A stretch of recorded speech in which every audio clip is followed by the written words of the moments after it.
This story starts like a typical manhwa, where at the end of the world, our protagonist gains an overpowered ability. But this time, there wasn't just one reason for the world ending, but multiple crises happening at once. A pandemic, war, economic decline, and food shortages. But all these were just warning signs. The real destruction came when game-like characters, known as monsters, suddenly appeared and brought humanity to the brink of extinction. What happened next was quite predictable, like it happens in novels. Metahumans, people with special abilities, started appearing, but some things were different from the novels. The metahumans weren't powerful enough to stop this apocalypse. And so, we see the apocalyptic world. For those who don't know, shut-ins are people who are confined to a room, usually due to illness or disability. Let's get back to the story. He was sitting comfortably, eating chips and drinking soda. Honestly, it was a good sign, showing that the world wasn't completely over. The fact that he was calmly eating snacks was proof of it. But even though he was alive, he was completely alone, which made him quite sad. He was alone in this 100-square-meter apartment. His parents, grandparents, everyone was gone. The reason for this was that his father had decided to buy this place and took a loan of 200 million won from the bank. Not only that, he invested all the family assets worth 200 million won into it. Our protagonist, who wasn't born into a rich family, was still living here because of a tax benefit scheme. To avail of this benefit, it was necessary for someone to live in the property for at least 2 years. That's why his family told him to stay here. As he watched the apocalypse unfold, where there was no internet connection, he became even more depressed. Suddenly, a loud roar shook his place. He looked up and saw a monster gliding toward his apartment in the sky. As the monster got closer, it opened its filthy mouth, like it was about to swallow him. He panicked, unsure of what would happen next, but then something strange happened. A system notification appeared in front of him that read, "A subject who was not even allowed entry is trying to enter." He was a little surprised but not shocked because this was the defense mechanism that had kept him alive so far. But now, this system is becoming his worst nightmare. He tried everything to open the door. He even kicked it, but it wouldn't budge.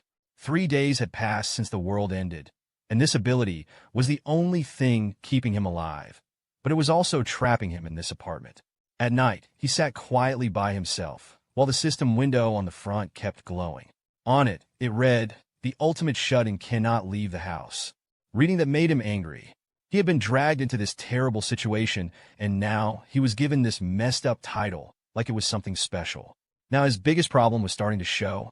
His food supplies were running low, and since yesterday, the electricity had been cut off. He was surviving on side dishes from the fridge, but they won't last much longer. He only had a few packets of ramen left. Suddenly, the system window pings again, showing a notification that he has hunted a Calican and earned a lot of XP points in return. His skill level has increased. He is completely shocked when he sees this. He looks outside and sees the monster's lifeless body lying on the ground. Then he realizes that the monster is being eaten by goblins. It's hard for him to believe that he hunted this monster in self-defense without even realizing it. Meanwhile, the system notifies him that he has gained a new skill and a nearby loot has met the requirements. The system is now calculating the loot. Suddenly, he hears terrifying roars. He looks down and sees the goblins going crazy after devouring the monster's flesh. It seems that the food they were feasting on is disappearing, and the goblins are angry because it's slipping out of their hands. The system informs him that the loot calculation is complete, and our protagonist has earned approximately 2.2 million won. At that moment, the lights in the room flicker, and electricity suddenly returns. The system now shows more information, revealing a new skill, House Declaration, which is at level 3. This is a passive skill that prevents anyone from entering the house without the ruler's permission.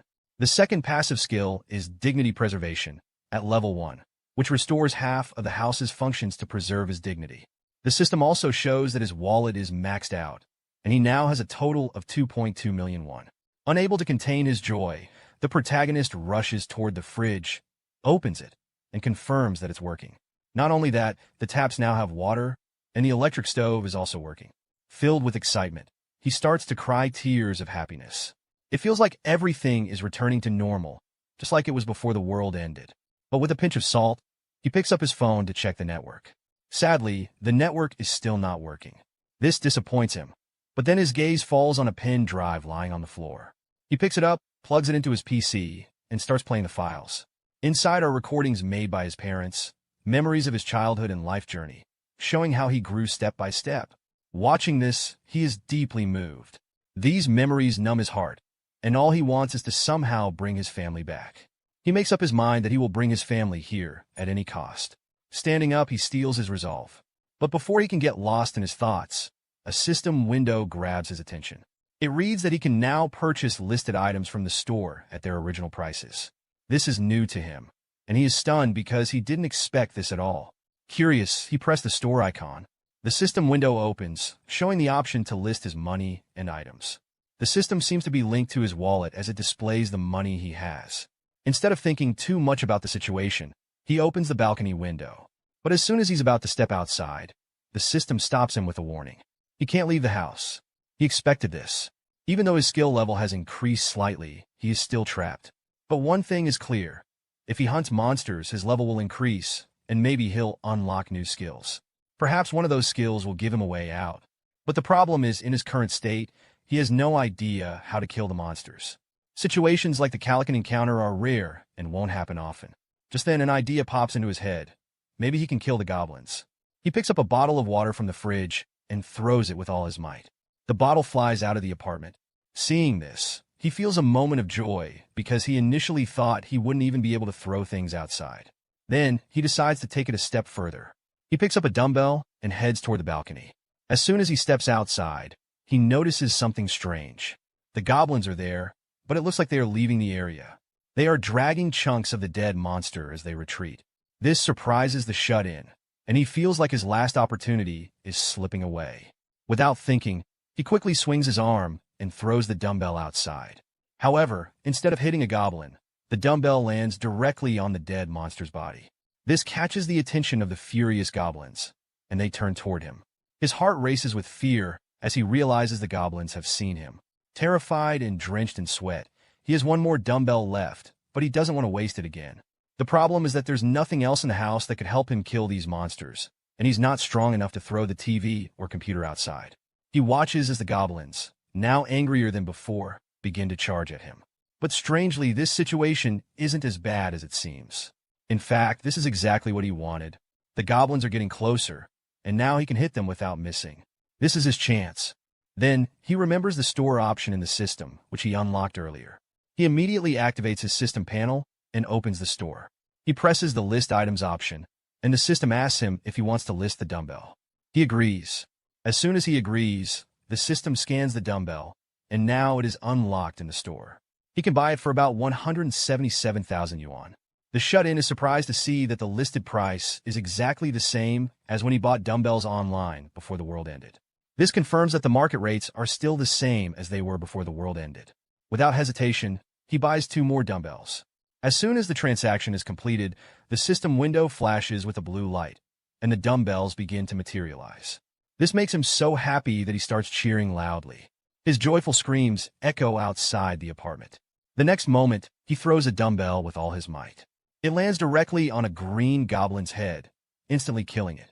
He earns some XP and around 3,000 yuan, which is immediately deposited into his wallet. He's absolutely thrilled. Below, the goblins, who are watching their fallen companion, panic. But before they can properly mourn their friend, their eyes fall on another dumbbell flying toward them. The goblins scatter quickly, trying to save themselves. Unfortunately, the dumbbell doesn't hit anyone. This miss annoys the shut-in, so he spends more money and buys 3 more dumbbells. This time, he throws all 3, and he successfully kills 1 goblin. The system immediately notifies him that he has killed a level 6 goblin. As usual, he gets cash, but the most important thing is that his skill level has increased, and he has unlocked a new ability. Turns out, he now has access to an alternate dimension where he can store items. Excited, he commands the system to open the storage. As soon as the system opens it, it asks if he wants to store the dumbbell inside. Without hesitation, he agrees. The dumbbell starts to pixelate, and a system window pops up confirming that he has successfully stored a non-slip 3-kilogram dumbbell. The system then asks if he wants to summon any items from storage. His face lights up with joy, and he quickly says yes. The dumbbell materializes instantly in his hand. Thrilled, he realizes that he can now summon items from the alternate dimension into real life, anywhere. Holding the dumbbell again, he becomes lost in thoughts about the possibilities of this new skill. Unable to hold back, he decides it's time to execute the ultimate plan. He buys more dumbbells and stores them in the alternate dimension. Once he is fully prepared, he commands the system to open storage. With a single command, a bunch of dumbbells appear. It's as if he has opened the gates of Babylon. He lets them fall like rain, as if they were himself. The goblins stand there, watching as a massive number of dumbbells fall on them. Some are terrified, and as the dumbbells hit them, the goblins begin to die. With each goblin falling, he claims XP points. In total, he earned 54,000 yuan from this one attack. The system then asks if he wants to list additional items. He immediately says yes. Since the store can list a maximum of 10 items, he lists groceries and some essential items. He even sells the dumbbell he used to defeat the goblins and gets his money back. But suddenly, something feels strange. He notices that 1 yuan is missing. He thinks about how this happened, and then it clicks in his mind. It's probably because his refrigerator is running and the electric, gas, and water bills are eating into his money. This news worries him because he doesn't have any other way to cover the household expenses. After the dumbbells fell on the goblins, they fled in fear, leaving their old home behind. Since then, he has only killed 2 more goblins, and he isn't sure if there are any more creatures to hunt. When he looks down, he only sees a rotting head of a dead monster. The shut-in knows that if he doesn't hunt something soon, his situation will get worse.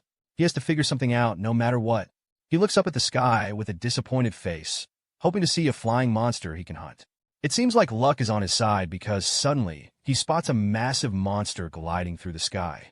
The shut-in is momentarily shocked, but he doesn't want to waste this opportunity that fate has given him. He quickly prepares to hunt.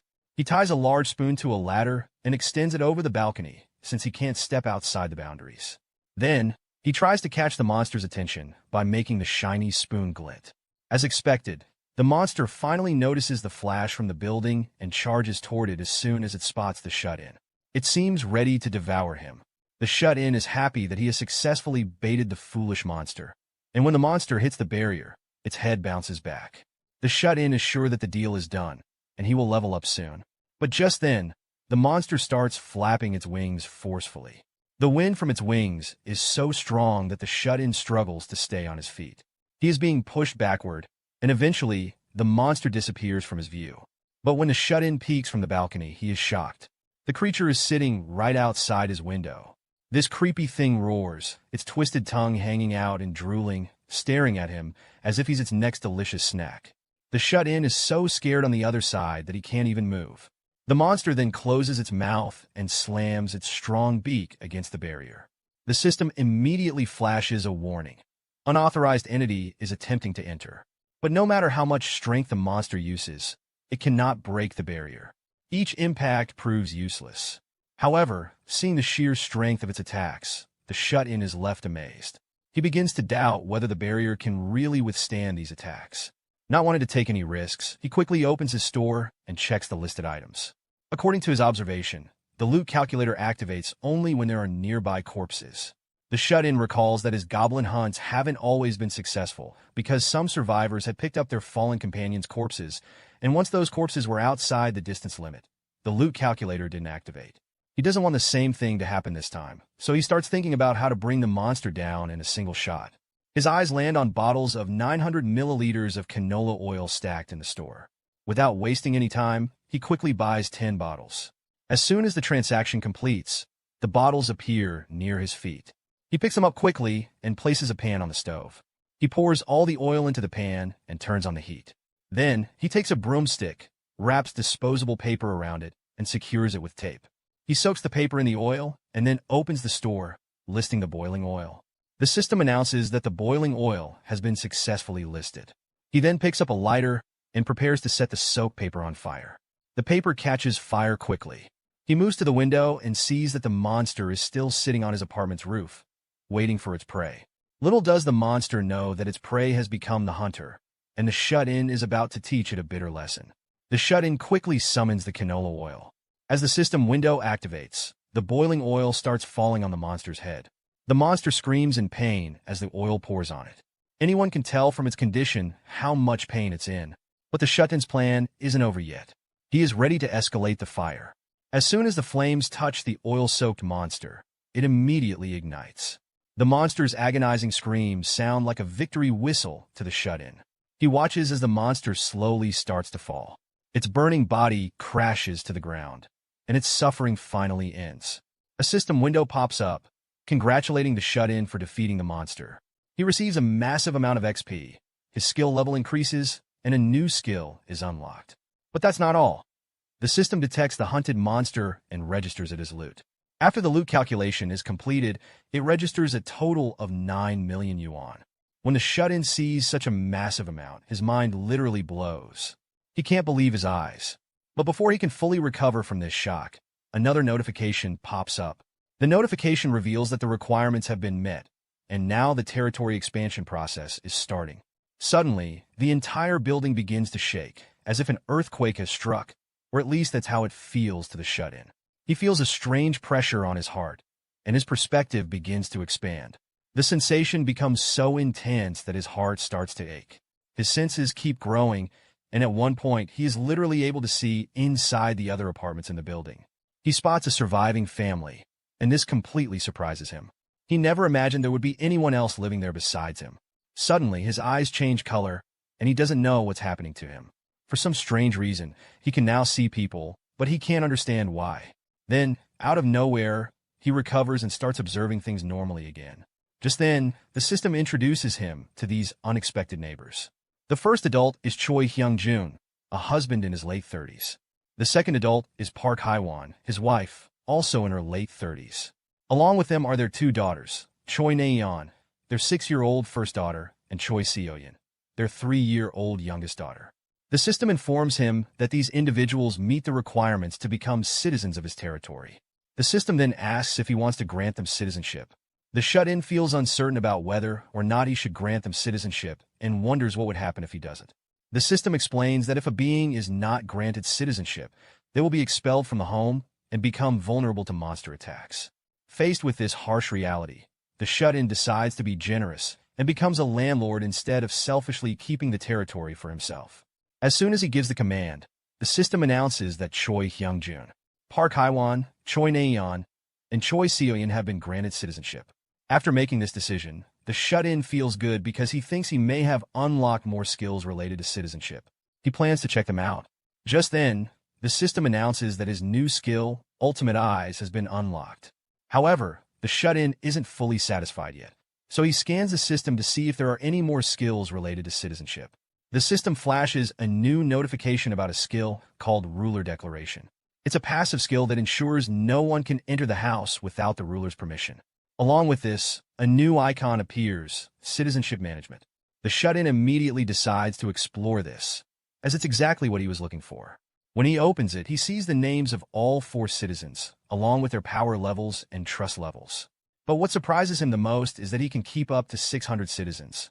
600 is no small number, and it seems staggering to him. He clicks on one of the citizens' names and views all their information. He can even see their experience distribution rate and money distribution rate. He is given 2 options, either assign them a quest or expel them from his territory.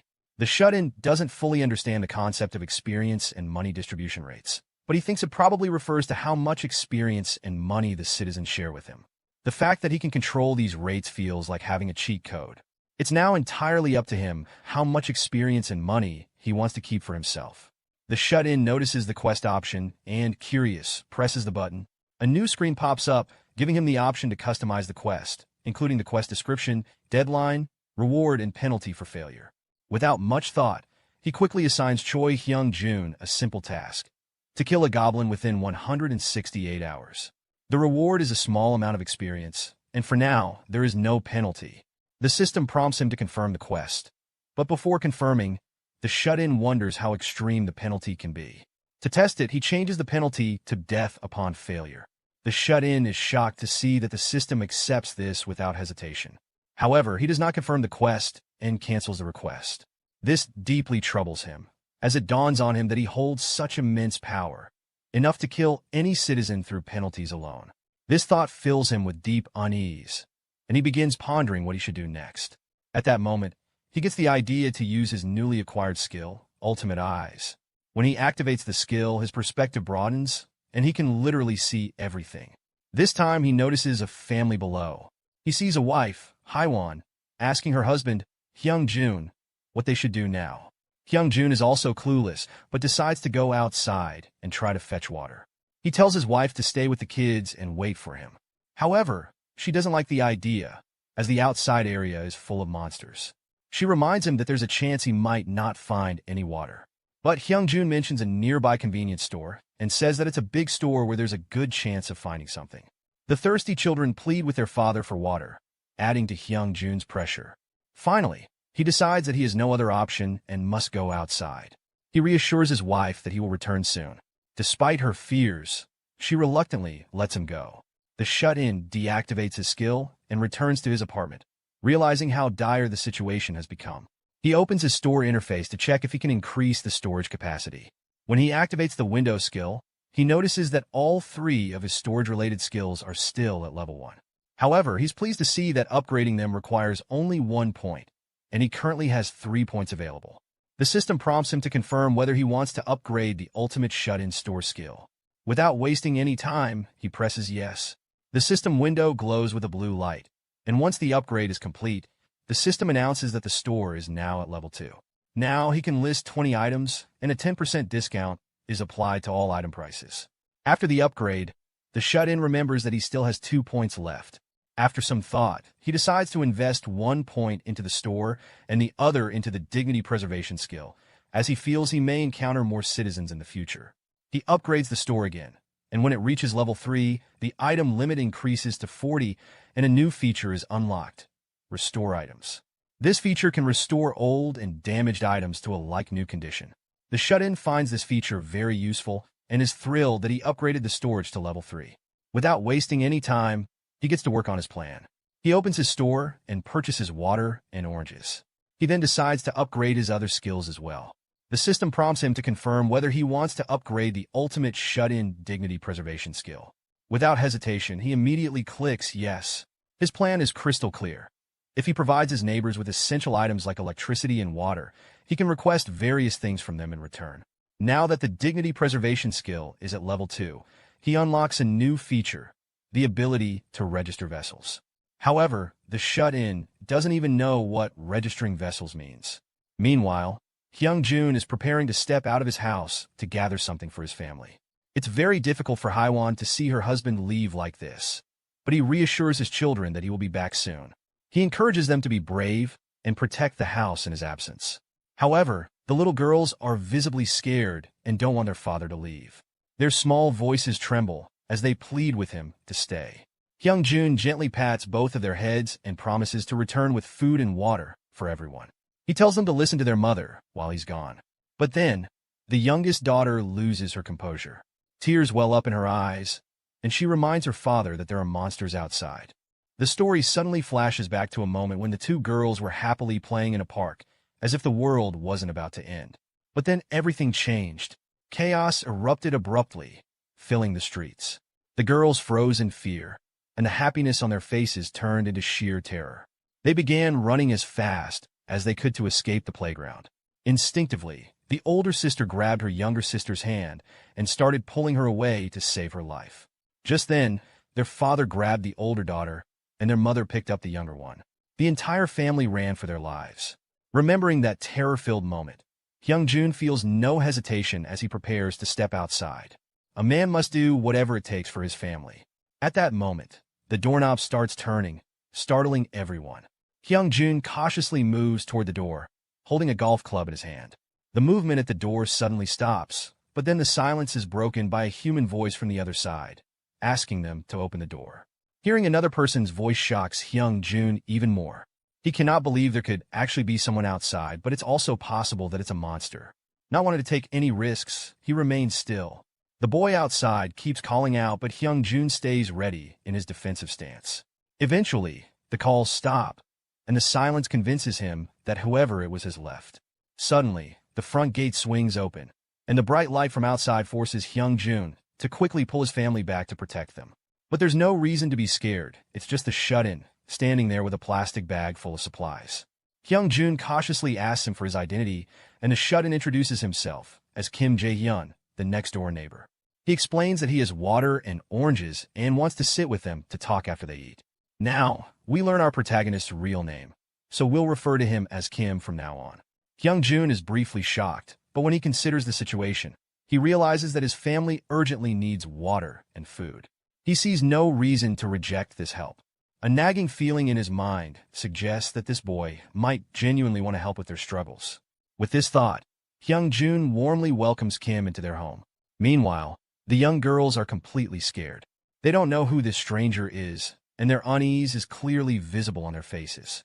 Their hesitation is so obvious that even Kim can sense the tension. He feels that his sudden entry might have been too shocking for them. As he sits down, he looks around and notices how dark the place is. It's clear that the family has purposely covered the entire apartment with curtains. He finds this move clever, as it reduces the chances of being spotted or attacked by monsters. The first thought that comes to Kim's mind is to make the room a bit brighter. He focuses on this one task, and suddenly, the entire room lights up. Hyung-jun is a bit shocked to see the lights come back.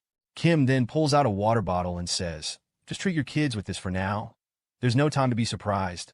Hyung-jun quickly grabs the water bottles and gives them to his girls. The two thirsty girls immediately start drinking, and every sip seems to satisfy them more. The younger daughter, Seoyeon, drinks so quickly that she starts to choke a little. After Seoyeon finishes drinking the water, Kim decides to treat them to something else. He takes out an orange and hands it to Seoyeon. The girl's eyes light up with excitement, and her mouth waters at the sight of the juicy fruit. However, before she can eat it, her mom decides to peel it first. Once the peel is removed, she feeds a piece of the orange to her daughter. As the juicy sweetness spreads in Seoyeon's mouth, her mind is filled with pure delight. A slight tingling sensation tickles her cheeks, and she can't hold back her happiness. Her mom asks, "Is it good?" And Seoyeon nods eagerly with a simple yes. Seeing this, her older sister, Naeon, excitedly demands a piece of the orange too. When she takes a bite, her reaction mirrors her sister's, pure joy and sweetness. Meanwhile, Kim receives notifications from his system.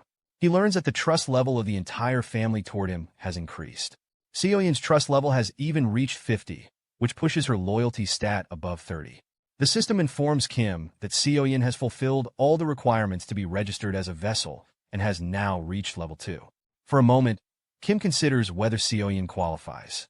After all, she's still very young. Unlike regular citizens, Kim can only register 10 vassals, and they must be capable of following orders at least on par with Choi Hyung-jun's level. While the younger girl's trust level is sky-high, her father, Hyung-jun's, trust remains stuck at 31. Kim understands that building more trust with Hyung-jun, the family's key member, is essential. Suddenly, Hyung-jun calls him and sincerely thanks him for showing such kindness to his family. He admits he wants to repay this favor, but isn't sure how. In response, Kim suggests they talk in the corridor. Once in the corridor, Kim casually asks Hyung-jun, "Have you obtained citizenship?" Hearing this, a sudden system window pops up in Hyung-jun's view. He admits that the notification for citizenship arrived for his entire family about 30 minutes ago and confirms that they've received it. Kim immediately asks if anything unusual happened at that time. Hyung-jun agrees and explains that, for a brief moment, they couldn't move their bodies. Hearing this, Kim realizes that when people are granted citizenship, they temporarily freeze. Seizing this moment, Kim speaks to Hyung-jun again, this time making a promise. He declares that he will do everything in his power to restore the life Hyung-jun had before this madness. Hyung-jun is utterly stunned by this declaration, but before he can respond, Kim reinforces his words, promising to protect them from the monsters and ensure no creature ever enters their home again. Hyung-jun finds it hard to believe. Sensing this, Kim confidently assures him that it is possible. Hyung-jun then realizes that such protection won't come for free. He directly asks what he needs to do in return. Kim, without mincing words, makes it clear that there are risks involved, and it could even cost Hyung-jun his life. Kim asks if he is ready for it. Hyung-jun hesitates for a moment. After all, who wouldn't value their life? But, driven by the need to protect his family, he gathers his courage and confidently declares that he's ready to do whatever it takes. He further explains that even before Kim arrived, he was planning to risk his life to get food and water to save his family. Hearing this, Kim feels pleased because he's finally getting the help he needs. Then Kim remembers that Hyung-jun had earlier been holding a golf club.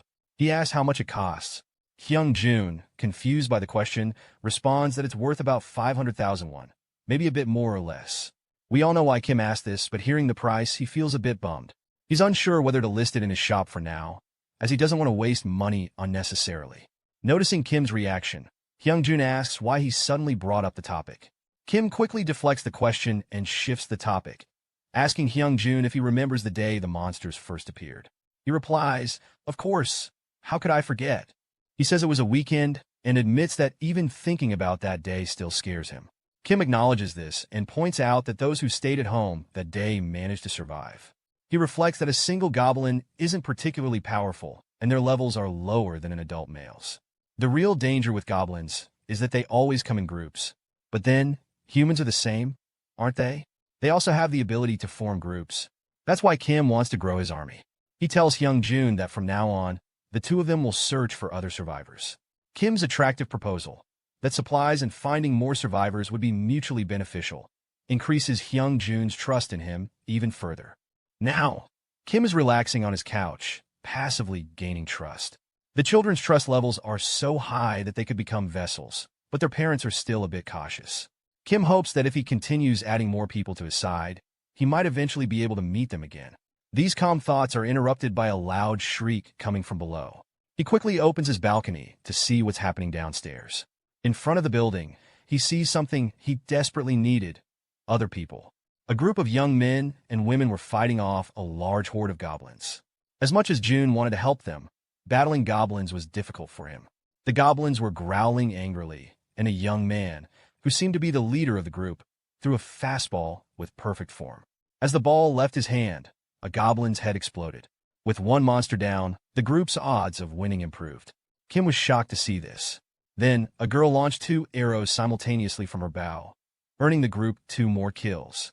The remaining goblins, caught off guard by how quickly their allies were falling, were completely thrown off. Next, the batter jumped and hit the last goblin's head with such force that it was taken out in a single strike. The goblins standing farther away, after seeing their companions being killed, immediately ran for their lives. It seemed like this group was quite competent at monster hunting. However, one girl heard a loud thud from behind her. She pulled back her bowstring, expecting a sneaky goblin attack.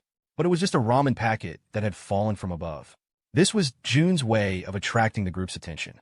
He waved at them to come inside, signaling them desperately to enter. He flailed his arms around, looking quite goofy, but he couldn't think of any other way. Just then his doorbell rang. Perhaps Hyungjun had returned after completing his quest. Outside the door stood Mr. Choi, looking nervous and holding a heavy box. Hyung welcomed him inside, but as Hyungjun tried to enter, he was stopped by an invisible wall. Kim's system had deemed him unqualified, indicating that the barrier likely applied to citizens as well.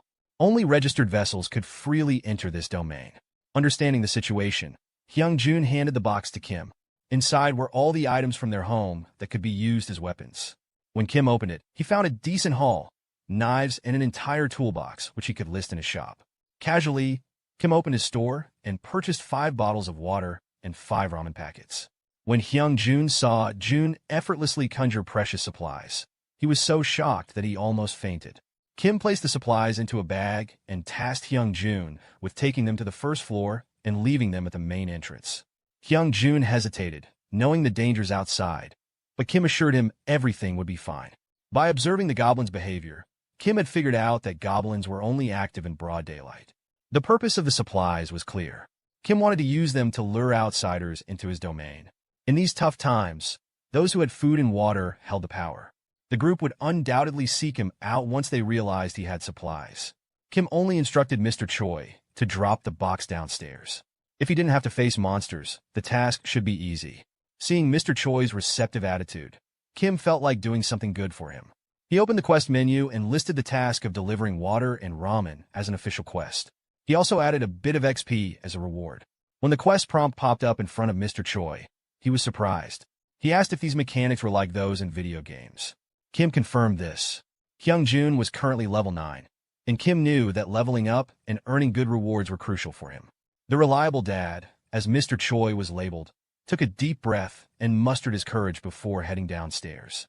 Most parts of the building still had no power, so he had to use the stairs. For protection, he took his golf club along. Descending from the 20th floor to the ground floor took a toll on his body, but at least he only had to place the supplies downstairs. As he stepped outside, he saw silhouettes of a group. He immediately assumed the worst-case scenario. His paranoia and anxiety led him to believe he was looking at a pack of wild, disgusting goblins. His first instinct was to run away as quickly as possible.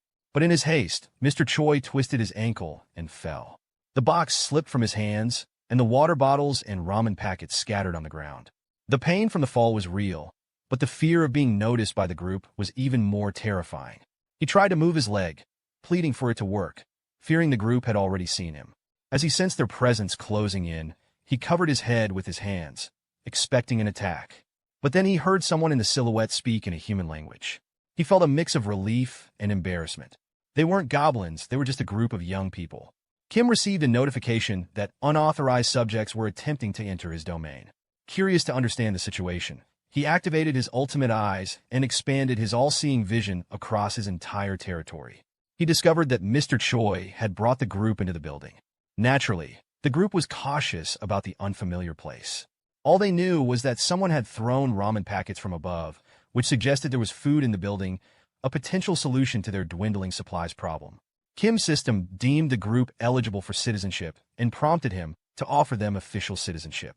Unlike the Choi family, who had been forcefully granted citizenship because they were already within his expanded area of influence, outsiders were given a choice. Kim worried that the group might reject his invitation. While he was contemplating a contingency plan, the doorbell rang. On the digital monitor, Kim saw that Mr. Choi was standing outside again. At that moment, Kim came up with a viable plan.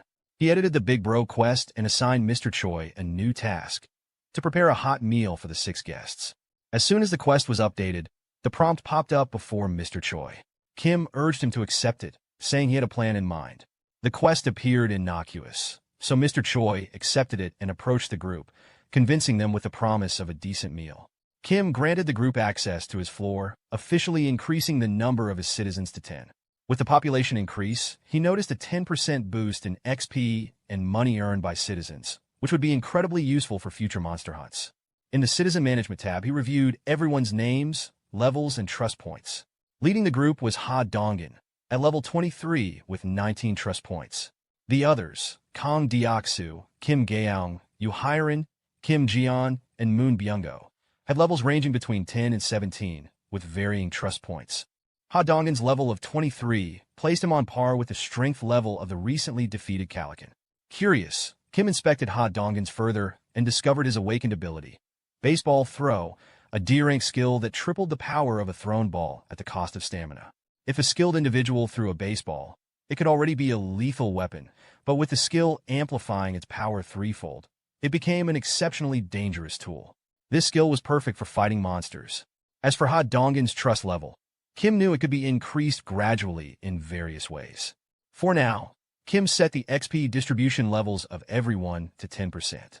His next step was to assign them monster hunting quests so he could sit back and passively earn XP in cash. It felt like playing an auto-hunting game to June, but he realized he needed to know these people better to determine whether they were trustworthy. After all, these individuals could be his bridge to reuniting with his family. Suddenly, Ha Dongan's trust level increased, without Kim doing anything. Not just him, but Kim Gaeong and Yu Hairan's trust levels rose as well. Meanwhile, Mr. Choi played the gracious host, welcoming the group into his home.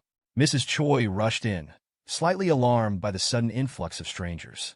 Her husband promised to explain everything later, emphasizing that, for now, everyone needed a decent meal. Cooking something on short notice was challenging, but for Kim's plan to succeed, Mrs. Choi's culinary skills were essential. After some thought, she accepted the request.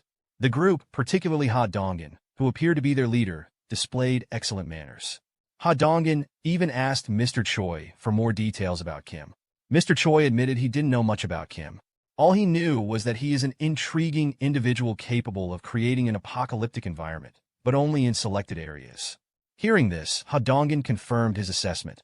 There was a metahuman behind these resources. He concluded that Kim's ability was extremely powerful and rare. Thankfully, Ha Dongan was intelligent enough not to harbor any malicious intentions. He reasoned that impressing someone as powerful as Kim was the smartest move he could make. Finally, Ha Dongan realized that if they had someone who could provide electricity, food, and water, they would be game changers in this world. Since the food would take time to prepare, Mr. Choi asked if the group wanted to bathe. The girls were overjoyed. After days of being stuck in dirt, This was like a heavenly experience for them. The excitement only grew when Mr. Choi mentioned that they had access to hot water. In the Choi household, both the living room and the master bedroom had bathrooms, so the girls could bathe first. They looked at Mr. Choi as though he were a savior. However, the boys remained a bit apprehensive. Ha Dongin felt that this enigmatic Kim seemed like a metahuman, with abilities far more powerful than his own. When one of the group members suggested that they fight Kim to defeat him, Ha Dongin scolded him, telling him to keep quiet and not do anything foolish. He explained that they needed to impress their benefactor, not make mistakes. He literally folded his hands and begged his junior to stay quiet and not do anything stupid. The group's goal was simple: secure as much food and supplies as possible, and doing so without causing trouble was their best shot. Dongin reminded the group to remain polite and always read the room. Fortunately, even the most thick-headed member of their team respected Ha Dongin's orders. However, one member, Byung-go, seemed visibly uncomfortable, though the reason was unclear. As a good leader, Dongin went up to Byung-go and apologized for dragging him into this situation. He felt guilty for inviting everyone to his home during the apocalypse.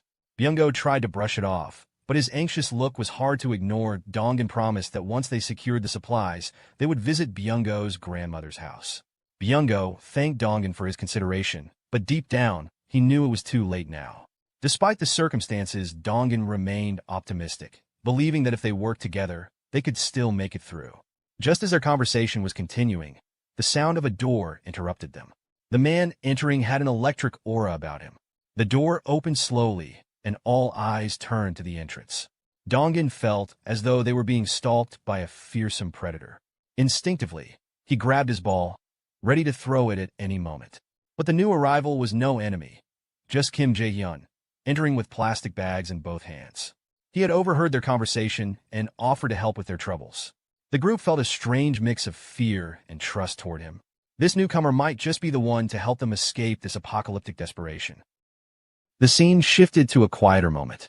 Minutes passed in silence as they sat around the table, the tension in the air almost palpable. Finally, Haiwan, Fatty's wife, broke the stillness. Feeling the weight of the moment, she apologized for the cramped space. Dongin, striving to be courteous, reassured her that it was fine. They had arrived unannounced.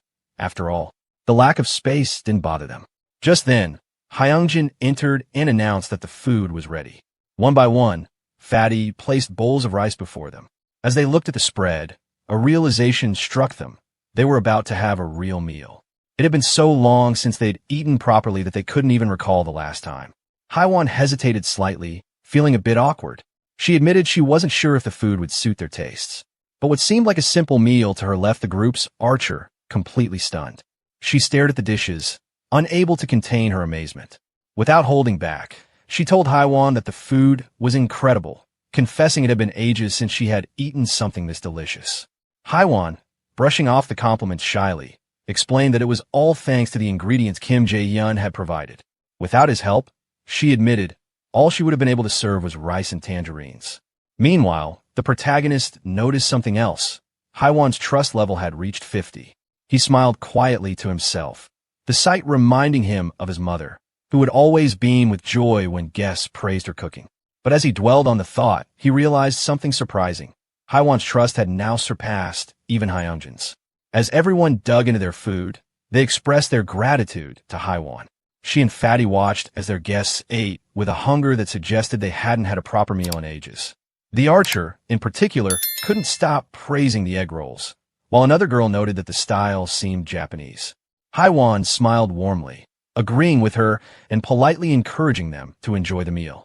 At that moment, Haiwan's youngest daughter, Seoyin, called out to her, capturing her attention. The little girl wanted to eat the egg rolls too, but Haiwan gently explained that she would make more for her once the guests had finished. Seoyin's face fell slightly, disappointment flickering in her eyes. Noticing this, the Archer turned to Seoyin with a kind smile and asked if she'd like to share the egg rolls with her. Instantly, the child's face lit up, her excitement brightening the entire room. Without hesitation, she ran over and climbed onto the Archer's lap, her eagerness clear. The Archer, touched by the little girl's enthusiasm, picked up a piece of egg roll and softly asked her to open her mouth. Seoyin beamed as she took a bite, her joy infectious.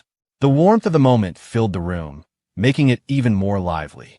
Then, the protagonist spoke up, suggesting that Hyungjin and Haiwan join them, assuring them there was more than enough food for everyone. The two exchanged a hesitant glance before eventually smiling and agreeing, happy to be part of the gathering. As they all shared the meal together, laughter and cheerful conversation filled the space. The protagonist took a quiet moment to soak it all in. The warmth, the chatter, the simple joy of sharing a meal. It had been so long since he had experienced something like this. His thoughts drifted to his mother and the care she had always shown. A soft smile spread across his face as he silently hoped that his family was safe. Time passed, and soon, the food was gone, leaving only empty dishes on the table. Haiwan's youngest daughter, now tired, mumbled that she wanted a rest. Haiwan gently lifted her into her arms, then turned to her eldest daughter, asking her to follow so they could put Soyeon to bed. With that, she excused herself from the table and left the room. Moments later, the protagonist decided it was time to get back to business. He turned to the group, bringing up their earlier discussion. Why, despite the grandmother's house being so close, had they been unable to reach it? Dongan's expression grew serious as he explained the reason. It was because of the goblins. The protagonist raised an eyebrow, skeptical. He had faced goblins himself before, and while they were dangerous, he doubted they alone could have completely blocked their path. Sensing his doubt, Dongan nodded grimly, assuring him it was true. He elaborated that the goblins had discovered an underground parking lot and turned it into their base, using it as a hiding spot. The protagonist's curiosity deepened. He asked if they had any idea how many goblins were down there. Dongan's face darkened. With a heavy sigh, he admitted that there were thousands of them in the underground area. The protagonist fell silent, thinking carefully. His abilities were effective up to level 30, but only from ground level. Underground, his skills wouldn't be as useful. Suddenly, everything clicked. This was how the goblins had infiltrated the area unnoticed. Dongan continued, explaining that the underground parking lot was directly connected to the entrance of the apartment building they needed to reach. The goblins had transformed it into their stronghold, rarely venturing outside. The protagonist, recalling the layout of the surrounding roads, turned to Han and asked about the side paths. Were there any alternative routes they could have taken? Dongan nodded, admitting that their original plan had been to use the side roads to escape. But they had encountered something far worse than the goblins. That caught the protagonist's attention. He leaned forward slightly, pressing for details. What could possibly be more dangerous than an army of goblins?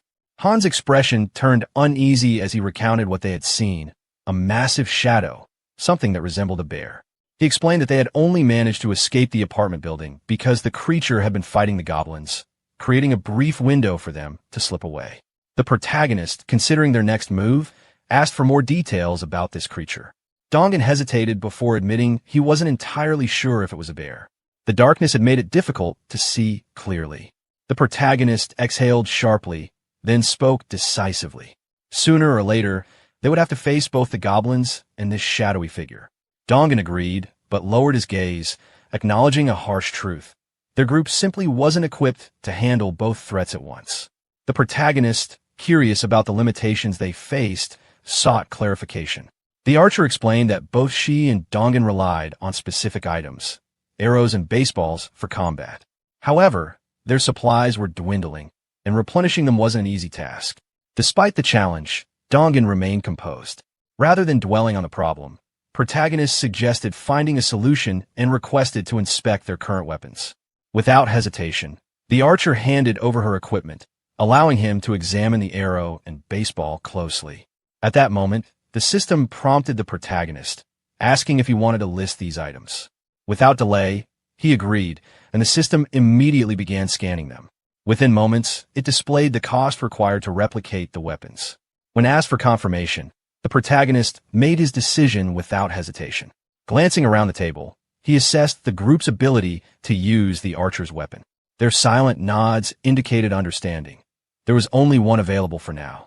Taking their response as agreement, he turned back to the system and requested 5 additional sets of the archer's weapon along with arrows. As soon as the request was made, the newly created items materialized on the table. The protagonist then directed his attention to the group, making it clear that this was their chance to familiarize themselves with weapons. These, he stated firmly, would now be their primary tools for survival. The moment the weapons appeared, The system notified him that several members of Dongin's group had grown to trust him more. Meanwhile, Moon Byung-go's gaze remained locked onto the weapons. Awe flickered in his eyes as he took in the sight, realizing just how resourceful the protagonist truly was. For the first time, a real sense of hope surged within him. Perhaps, with the protagonist's help, they might actually be able to save his grandmother. The system confirmed what he already felt. Moon Byung-go's trust in the protagonist had increased significantly. A brief silence settled over the group before Dongin finally spoke, acknowledging that with the protagonist's support, their hunting efficiency would improve dramatically. Another girl echoed the sentiment, noting that his assistance would make their tasks far safer. No longer would they have to put themselves at risk just to recover lost arrows. With their attention focused on him, the protagonist brought up a crucial next step. They needed to reduce the number of goblins in the area before they could proceed. Dongin immediately agreed and inquired about when they should begin the hunt. Without hesitation, the protagonist gave his answer. They will start tomorrow. A flicker of hesitation crossed Dongin's face as he questioned the urgency, but the protagonist remained resolute. Acting sooner, he explained, would increase their chances of success. Though still uncertain, Dongin eventually nodded in agreement. Nearby, protagonist turned to Moon Byung-go, offering reassurance. Tomorrow, he promised they would rescue his grandmother. Byung-go's expression brightened at the thought. The hope of seeing his grandmother again filled him with excitement and determination. Despite the growing sense of optimism, Dongin still harbored concerns. The dangers ahead were significant, and he questioned how they would navigate so many obstacles. The protagonist, however, responded with quiet confidence. He had already devised a plan. They would use a bait strategy to lure the goblins out. The weight of his words settled over the group, drawing everyone's attention. Anticipation filled the room as they waited for further details. Dongin and the archer remained thoughtful, carefully considering the feasibility of the approach. However, the boy with glasses hesitated, voicing his concerns. The plan, he pointed out, would only work if everything unfolded exactly as intended. The system notified the protagonist that the mission previously assigned to Fatty had been successfully completed. Along with the update came an unexpected reward, 30,000 won. As he read the message, he was momentarily surprised. He hadn't realized that monetary rewards were granted for each completed mission. To be certain, he reread the notification, and the confirmation was clear. A realization quickly set in. With enough money, he could assign more missions to his citizens, allowing them to level up. This meant that the more wealth he accumulated, the more power he could build. While this strategy seemed promising in the long run, he knew he couldn't afford to rely on it too heavily for now. The system then provided another update. Hyungjin's trust level had reached 50 points, unlocking a new status, loyalty. Since it had surpassed 30 points, it met the minimum threshold for a resident to transition into a vassal. A window displayed Hyungjin's updated stats and attributes. He was now at level 9, with a trust level of 51 and loyalty at 62. However, he had no awakened skills, no shared experience, and 0% monetary contributions. After analyzing the information carefully, the protagonist made his decision. He would officially register Fatty as his first vassal. The moment the registration was confirmed, a faint blue aura surrounded Hyungjin. Almost instantly, his breathing became heavier, and sweat formed on his forehead as a strange energy coursed through his body. The transformation was intense, making him momentarily disoriented. System notification. First vassal registration successful. With the successful registration, the system granted the protagonist a new skill, Summon Vassal. This ability allowed him to summon his vassal within his house, though it had a cooldown period of 2 hours after each use. The system updated Hyungjin's stats once again, revealing that his level had now surged to 20, and he gained the title First Servant. Additionally, he had awakened his first skill, Gorilla Strength, a Tier C passive ability that granted him superhuman strength. Further details clarified that, thanks to the First Servant title, all experience points and gold earned by Hyungjin through hunting would now be shared with the protagonist. The system also revealed an additional ability, Ultimate Eyes, which allowed the protagonist to summon his vassal within a 5-meter radius of his house. As he examined Hyungjin's stats, the protagonist noticed a plus symbol beside his level. Curious, he tapped on it, triggering another system prompt. Would you like to increase your vassal's level? Cost. 1,000,001. The sudden price shocked him. Increasing a single vassal's level required a staggering 1,000,001. The cost seemed absurdly high, making him question whether the investment was even worth considering at this stage. His reaction didn't go unnoticed, as one of the women seated at the table cast him a questioning glance, sensing that something was off. However, rather than explaining, he simply dismissed it and refocused his attention on Hyungjin. The effects of the transformation were now fully manifesting. Hyungjin clenched his fists, feeling an overwhelming surge of strength within his body. His veins pulsed visibly beneath his skin, and the sensation was unlike anything he had ever experienced. It was as if his body had reverted back by 10 years, restoring his lost vitality. Recognizing Hyungjin's newfound strength, the protagonist saw an opportunity. Without hesitation, he handed him a bow, signaling his next task. Though Hyungjin appeared momentarily confused, the system's benefits made it clear. Vassals earned double the rewards compared to regular citizens. Assigning him a combat-based mission would maximize his potential. With a firm resolve, the protagonist issued a clear command. Hyungjin was to defeat as many monsters as possible. The weight of the task settled in, but Hyungjin did not hesitate. He nodded in agreement, hesitantly accepting his new role.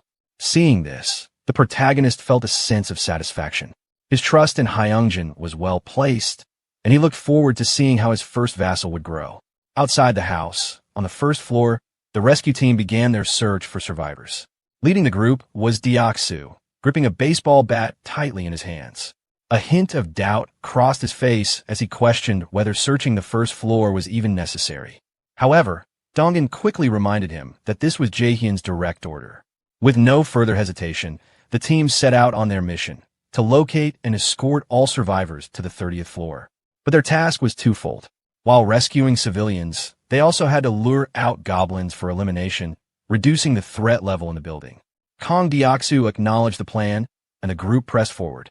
Dongan's voice rang out, urging everyone to stay alert.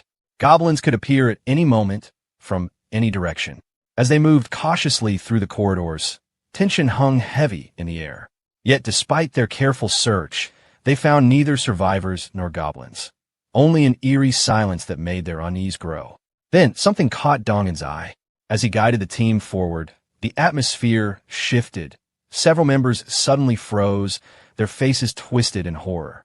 Scattered across the floor lay lifeless bodies, their forms twisted in unnatural positions. The grim scene made it painfully clear. These people had fallen victim to the goblins' brutality. A wave of sorrow and rage swept through the team, intensifying their hatred for the creatures responsible. But they couldn't afford to stop. Pushing their emotions aside, they pressed onward. Upon reaching the second floor, the devastation only worsened. The sheer carnage before them was staggering. More bodies, more senseless loss. The weight of the situation settled on the team, yet they steeled themselves, determined to keep moving forward. Reaching the third floor, the scene took an unexpected turn. Unlike the floors below, everything seemed calm. With renewed hope, the team leaders stepped forward, knocking on doors, calling out for survivors.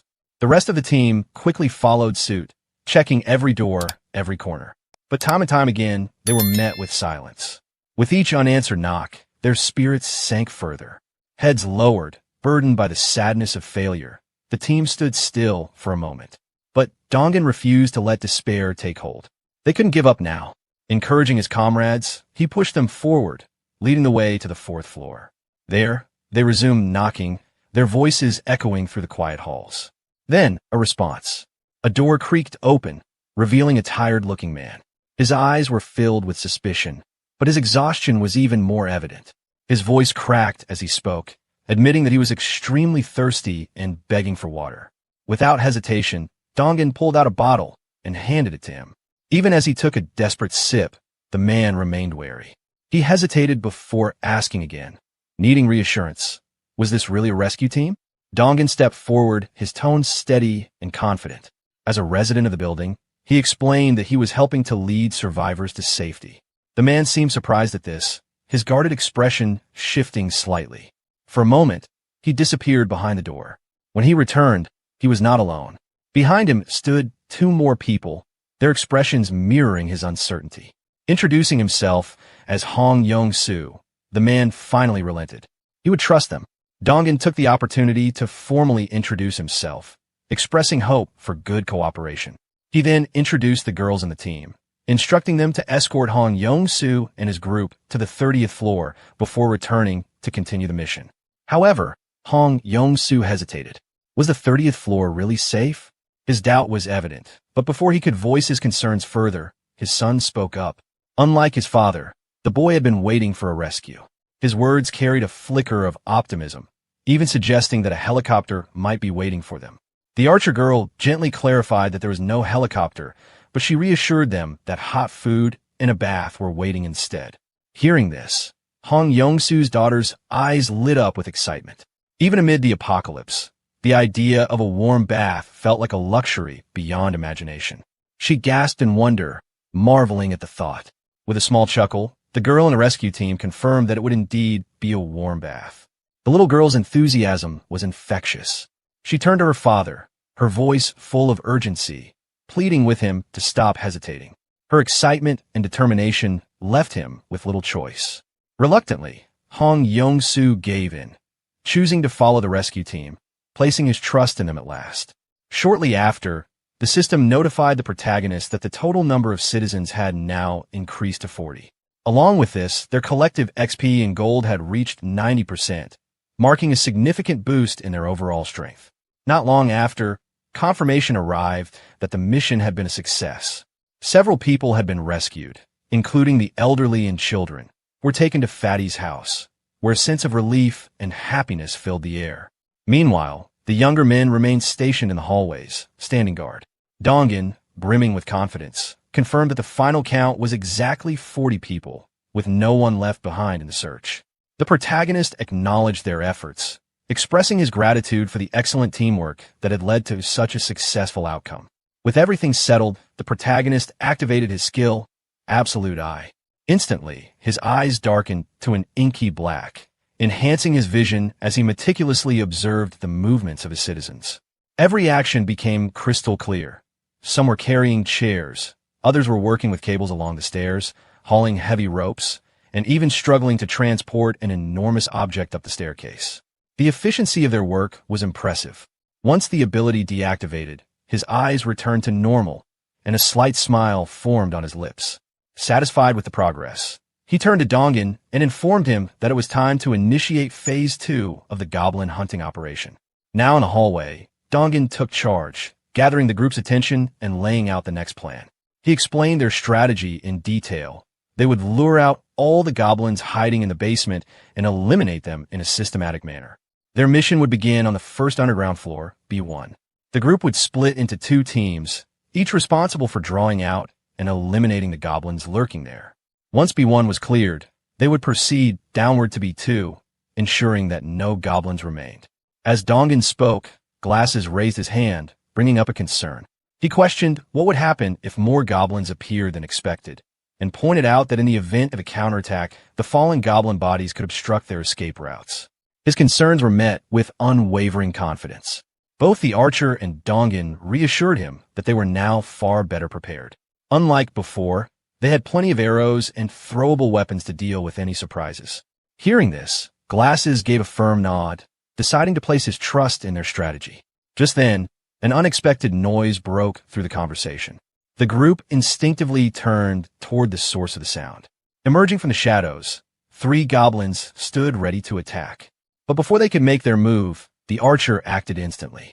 With practiced precision, she drew her bow and fired 2 rapid shots, striking the heads of 2 goblins in quick succession. Both fell lifeless on the spot, leaving only one standing. Seizing the moment, Batman rushed forward, gripping his weapon tightly. With a single, crushing blow, he smashed the remaining goblin's skull, ending the skirmish in mere seconds. As the dust settled, Glasses turned to Deoxu, questioning his choice of weapon. He pointed out that earlier, Deoxu had insisted on needing a bow to fight goblins. So why was he relying on a bat now? Somewhat sheepishly, Deoxu admitted they had a point. Meanwhile, the archer made an observation. She pointed at the fallen goblins, noting that their bodies were beginning to vanish shortly after being defeated. This strange phenomenon caught the attention of Byung-go, who speculated whether this was another ability linked to Jaehyun. Ignoring the lingering questions, Dongan swiftly refocused the group. Declaring the first floor's mission complete, he signaled for everyone to proceed to B1, ready for the next phase of their hunt. Even as they moved forward, Byung-go remained deep in thought, still pondering whether the protagonist had a specific plan for dealing with the disappearing goblin bodies. Before he could dwell on it further, the system issued another notification. Citizen trust is increasing. The scene shifted to the protagonist, sitting calmly as he opened a bottle, enjoying the moment while a series of system windows appeared before him. It wasn't something he had planned, but he reassured himself that he was still keeping an eye on everyone. A new system notification appeared, revealing that Moon Byung-go's trust had reached 50, unlocking the loyalty stat. The system further indicated that Byung-go's loyalty had surpassed 30, meeting the requirements for registration. The protagonist was momentarily surprised by how quickly Byung-go had reached these numbers, but he saw it as a good thing. The faster his people advanced, the better it would be in the long run. Seated on the floor, he gazed thoughtfully at the system window, reviewing Byung-go's updated stats, 55 in trust and an astonishing 88 in loyalty. The unusually high loyalty score caught his attention, but instead of overanalyzing it, he simply acknowledged it as a positive outcome. With an ironic smile, he pressed the button confirming the retention registration, marking the process as complete. Meanwhile, in the basement on B1, the group was locked in a fierce battle against the goblins. Suddenly, Byung-go's body began to radiate a blue glow, similar to what had happened with Hyeongjin before. Holding his bow tightly, he stood frozen as lightning surged around him. The rest of the group was just as stunned, watching in disbelief. Even the goblins, unable to comprehend the sudden burst of light, hesitated. Their vision was temporarily impaired by the intense glow emanating from Byung-go. In the darkness, his red eyes shone ominously, further unsettling their enemies. Seizing the moment, Dongan's voice rang out, urging everyone to take advantage of the goblin's temporary blindness. Without wasting a second, part of the group quickly created distance, while the archers stayed behind, taking precise shots at their immobilized foes. Both archers demonstrated deadly accuracy, aiming solely for the goblins' heads. Fueled by sheer fury, the female archer executed a swift maneuver, cutting down multiple goblins in an instant. Seeing their fallen comrades, the remaining goblins let out enraged shrieks and charged forward with renewed aggression. However, as the battle raged on, the group realized that no matter how many goblins they killed, their numbers only seemed to increase. The relentless wave of enemies made them uneasy. This wasn't a fight they had expected to be so overwhelming. Amid the chaos, the archers shouted out an order. Everyone was to retreat to the emergency stairwell. The urgency in her voice left no room for hesitation. As they ran, the Batman speculated that all the goblins from the B2 floor had likely converged onto their current location, explaining the seemingly endless swarm of enemies. Upon reaching the emergency stairwell, the group rushed inside, their breaths ragged from exhaustion. However, their escape was far from secure. As they attempted to shut the door behind them, Dongan pressed against it with all his strength, trying to block the goblins from advancing. A sudden clawed hand forced its way through the narrow gap, stopping the door from closing fully. From the other side, a guttural, mocking voice taunted Dongan, sarcastically asking if he planned to hold the door by himself. Realizing the struggle, Glasses and Batman immediately rushed to help, throwing their weight against the door in a desperate attempt to keep it shut. Yet, despite their combined efforts, the goblins' overwhelming force slowly began to pry it open. A voice from behind cut through the chaos, offering reassurance. It was Hyeongjin. Using the gorilla strength ability granted to him earlier, he sprang into action. With sheer force, he single-handedly held the door shut, blocking the goblins' relentless advance. Despite the overwhelming pressure, he stood firm, his muscles straining under the weight of the assault. Dongan, caught between worry and urgency, questioned whether he could hold on, but Hyeongjin urged them to hurry up the stairs. Though his strength was extraordinary, sweat trickled down his face, and his arms trembled from the sheer effort of keeping the door sealed. Yet, his resolve remained unshaken. This was his duty, one he had to fulfill. At last, Dongan's voice rang out from above, signaling that everyone had made it to safety. The moment had come. Hyeongjin needed to fall back. Without hesitation, he turned away from the door and sprinted up the stairs. But just as relief settled in, disaster struck. Midway up, his foot caught on a step, sending him crashing to the ground. Pain shot through his body as he scrambled to get back up. But there was no time. The goblins were already upon him. Their jagged weapons glinted in the dim light as they closed the distance. Panic set in. Trapped and defenseless, Hyungjin shouted for the others to leave him behind and continue the evacuation. But even as he spoke, his heart pounded with fear. Dongan hesitated at the top of the stairs, torn between leaving and trying to help. Before he could decide, someone else moved first. A blur of motion shot past him. Deoksu. Without a second thought, he charged down the stairs, bat in hand, and with a single, devastating swing, he smashed the closest goblin aside. The impact sent the creature crashing into the wall, its body limp from the sheer force of the blow. Reaching out, Deoksu extended a hand to Hyungjin, urging him to move. Struggling on the ground, Hyungjin tried to crawl forward, desperation in his eyes. But just as his fingers grazed Deoksu's outstretched hand, a goblin's clawed grip latched onto his ankle. Before either of them could react, Hyungjin vanished, gone in an instant, without a trace. Deoksu froze, stunned. His mind struggled to process what had just happened. 1 second, Hyungjin had been right in front of him, and the next, he had disappeared. But there was no time to dwell on the shock. The goblins were still advancing. A shrill screech shattered the moment as a goblin leaped toward Deoksu, claws outstretched. But before it could land its strike, he swung his bat with perfect timing, striking the creature midair and sending it hurtling back down the stairs. Meanwhile, the rest of the group provided support from above, arrows flying down toward the approaching horde. Their voices rang out, shouting desperately for Deoksu to move faster. The goblins were closing in. Gripping his bat tightly, Deoksu didn't look back. He pushed forward, sprinting up the stairs with everything he had. Outside, under the full moon, the night was far from quiet.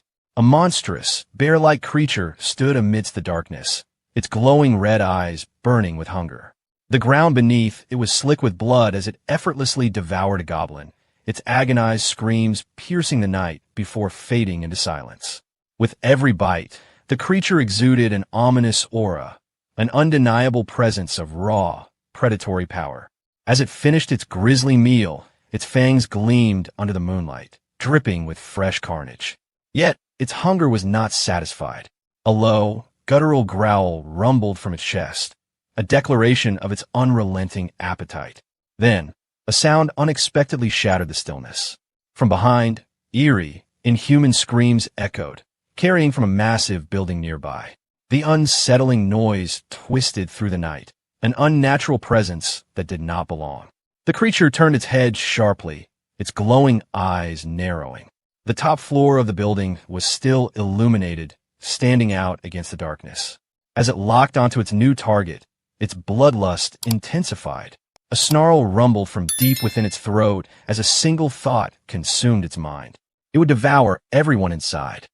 The scene shifts, and suddenly, a swirling purple light appears, with Fatty falling down from it.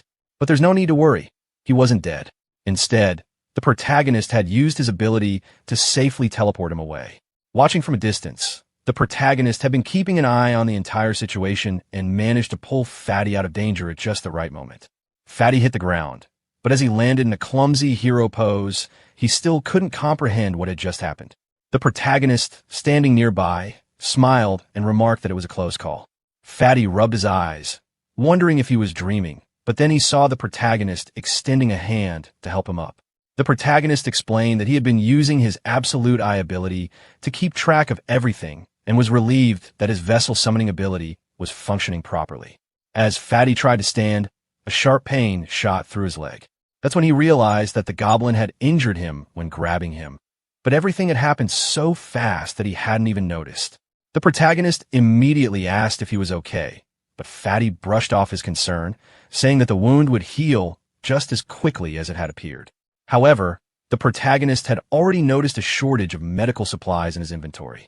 He mentioned that he needed to register some medicines into the system and asked Fatty to wait for a while.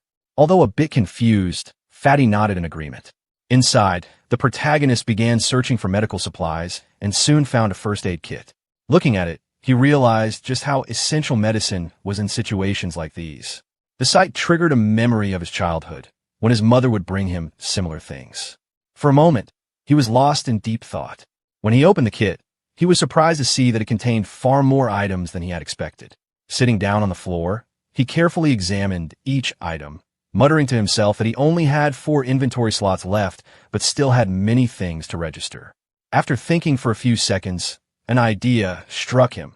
Rather than registering individual medicines, he would register the entire first aid kit. The system initiated the registration process and began scanning the kit. Soon, a system notification popped up, confirming that it was a standard first aid kit with a value of 77,330. Without hesitation, the protagonist accepted it. Back in the corridor, the protagonist returned to Fatty with the first aid kit. Fatty observed how genuinely concerned the protagonist was for him, despite barely knowing him. Kneeling down, the protagonist asked for permission to examine the goblin-inflicted wound. Fatty rolled up his pants, revealing a cut near his calf. Taking a pair of tweezers and some cotton, the protagonist warned him that he would disinfect the wound first. Carefully pressing the cotton onto the cut, he worked with great precision. Although the process was painful, Fatty reassured him that he could endure it. The system immediately notified the protagonist that Fatty's trust and loyalty levels had increased. After partially cleaning the wound, Fatty thanked him. The protagonist packed the first aid supplies back into the kit and expressed concern for the others. Standing up, he instructed Fatty to rest, mentioning that he had some important tasks to take care of. Fatty nodded, agreeing to follow his boss's orders. The protagonist closed his eyes, focused, and activated his ultimate eyes ability. His eyes turned pitch black as he scanned the building, allowing him to see everything happening inside. On the emergency stairs, Deoxu was desperately trying to escape the relentless goblins, while the archer girl provided cover with her impeccable aim, landing perfect headshots on the pursuers. Dong Jian and the glasses guy Geong attempted to help Deoxu create some distance from the goblins, but frustration crept in as they shouted that they could only handle one goblin at a time. They urged Deoxu to run faster. He pushed himself to his limits, but the goblins kept chasing him as if they never got tired. Behind them, the support team fired arrows from behind a reinforced barricade. The shots whizzed dangerously close to Deoxu, but struck the pursuing goblins with deadly precision. Finally, he reached the end of the stairs and leaped over the barricade. However, in a moment of carelessness, 2 goblins pounced onto his back, catching him off guard. Just then, Byungo lunged forward with a loud battle cry. With unwavering confidence, he struck at close range with his bow, taking down the goblins that had latched onto Deoxu. As he stood up, his face was serious, his blue eyes glowing with determination. Without hesitation, he jumped back into the stairwell, charging straight into the horde of goblins. Dong Jian watched in shock as Byungo's rapid and precise strikes thinned the goblin horde significantly. Both he and Deoxu were awestruck by his overwhelming advantage.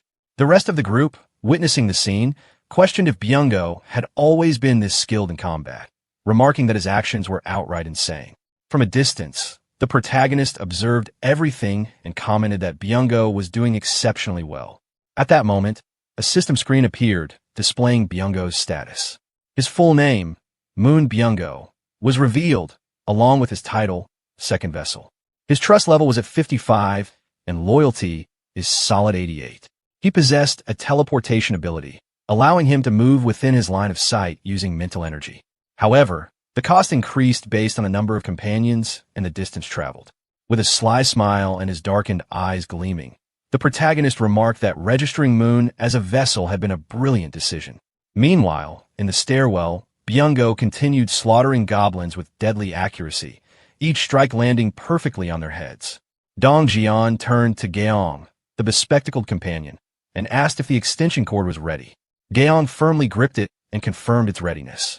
Next, Dong Jian asked about the water tank. Archer Hiren and their Batman-like ally confirmed it was set. Realizing the plan, Byungo sprinted toward the barricade as Dong Jian urged him to hurry. With a swift jump, Byungo landed safely behind it. For a moment, the goblins thought the group had escaped, but soon after, a massive water tank appeared above the barricade. As the tank tilted, water gushed down, flooding the emergency stairwell and drenching the goblins. Initially confused, the goblins assumed it was just a delaying tactic. However, Dong Jian seized a moment, shouting that this was the perfect opportunity. Geong flipped a switch, sending an electrical surge through the pre-laid wires in the flooded stairwell. The goblins were instantly electrocuted, their bodies convulsing violently as they were struck down. Just then, the protagonist's system screen notified him that he had successfully hunted several goblins of varying levels, including some at level 6 and 7. Another notification popped up, revealing that he had gained significant XP and a total of 334,464 won had been deposited into his account. Additionally, his skill level had increased and a new ability had been unlocked. However, while using his ultimate eyes ability, the protagonist suddenly felt an intense pressure surge through his body. A sharp pain spread across him, causing him to tremble in agony. As he focused, he noticed a purple energy radiating from within, gradually expanding outward. The energy spread across a vast area, enveloping the entire building, stairwell, parking lot, and even the goblins chasing his allies. It seemed to function as a scanning mechanism because the system screen immediately detected hostiles and declared that they would be eliminated.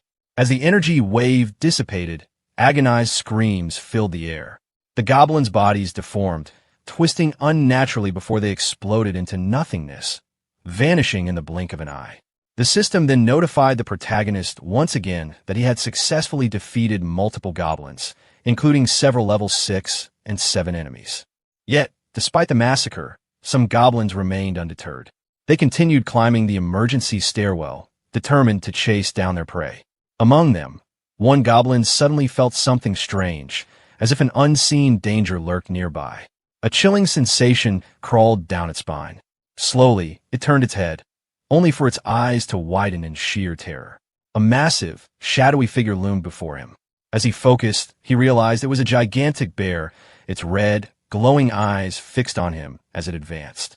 Before the goblin could even process the situation, the bear let out a deafening roar that shook the entire area. The goblin didn't even have time to react before the beast's sharp teeth sank into his neck. A blood-curdling scream echoed through the surroundings, drawing the attention of the other goblins. They turned toward their fallen comrade, but it was already too late. The bear had killed him and was now rampaging through the group, slashing and biting with terrifying strength. One goblin fell, then another, followed by 2 more. The beast was unstoppable, tearing through its enemies with its powerful claws and fangs. However, the goblins quickly realized that they had an advantage in numbers. They surrounded the bear, attacking from all sides. Some clung to its back, while others tried to distract it from the front. The bear swiftly used its claws, knocking off the goblins clinging to its back, but in doing so, it left itself vulnerable. Seizing the opportunity, the goblins sank their sharp teeth into its body. One clung near its eye, while another latched onto its back with a tight grip.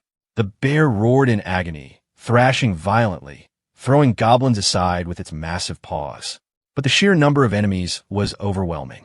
The goblins targeted its eyes with their claws, ready to blind it completely, until in an instant, their heads all exploded at once.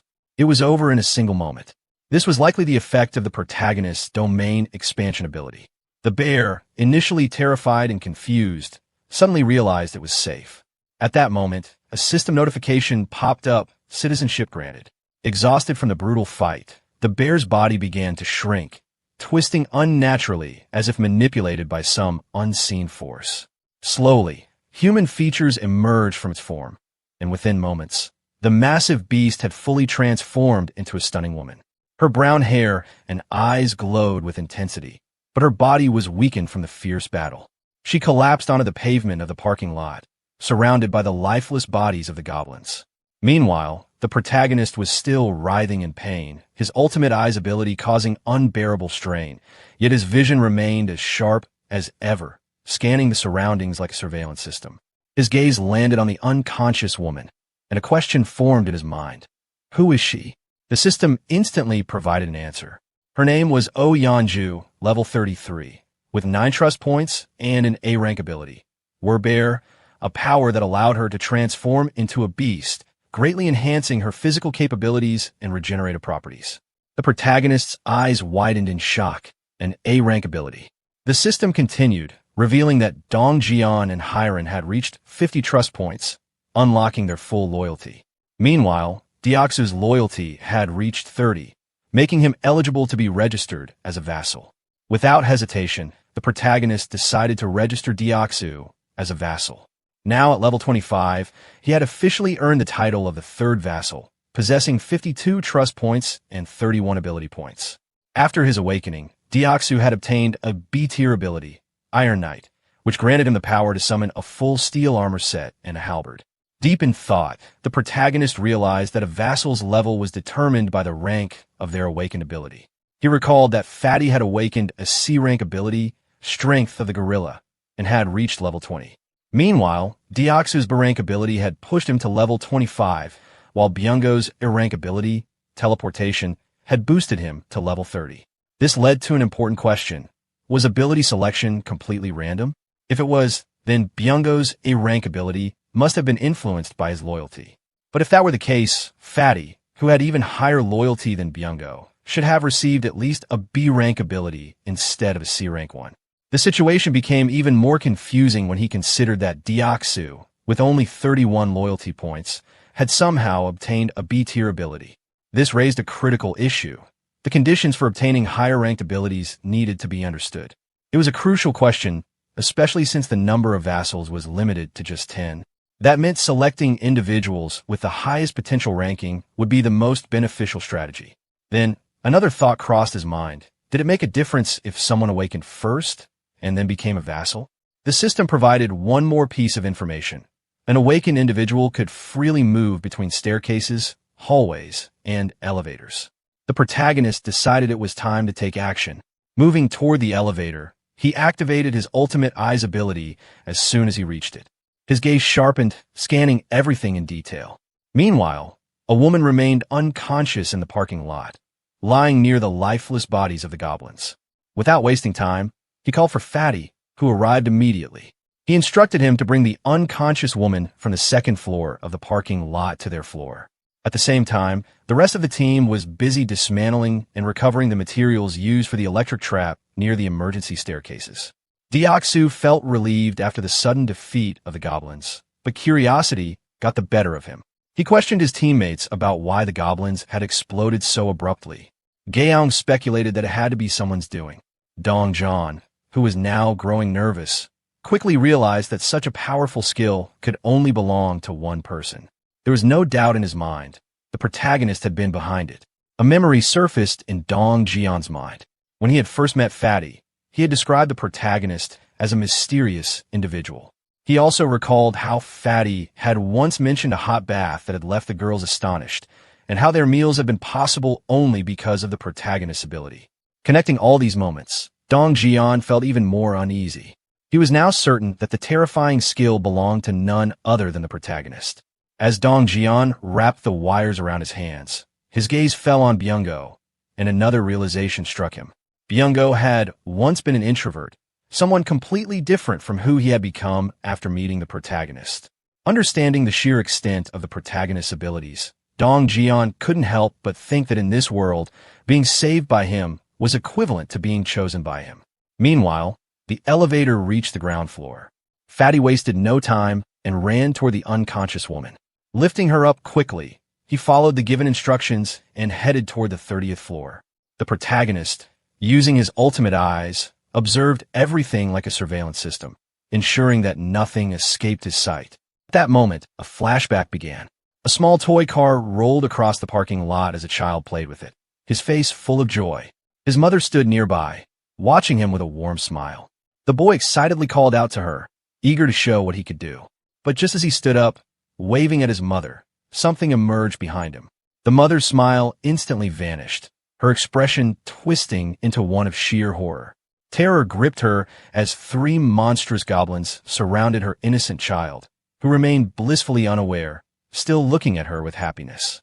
Yunju, the mother, tried to react with all her strength, but she was not fast enough.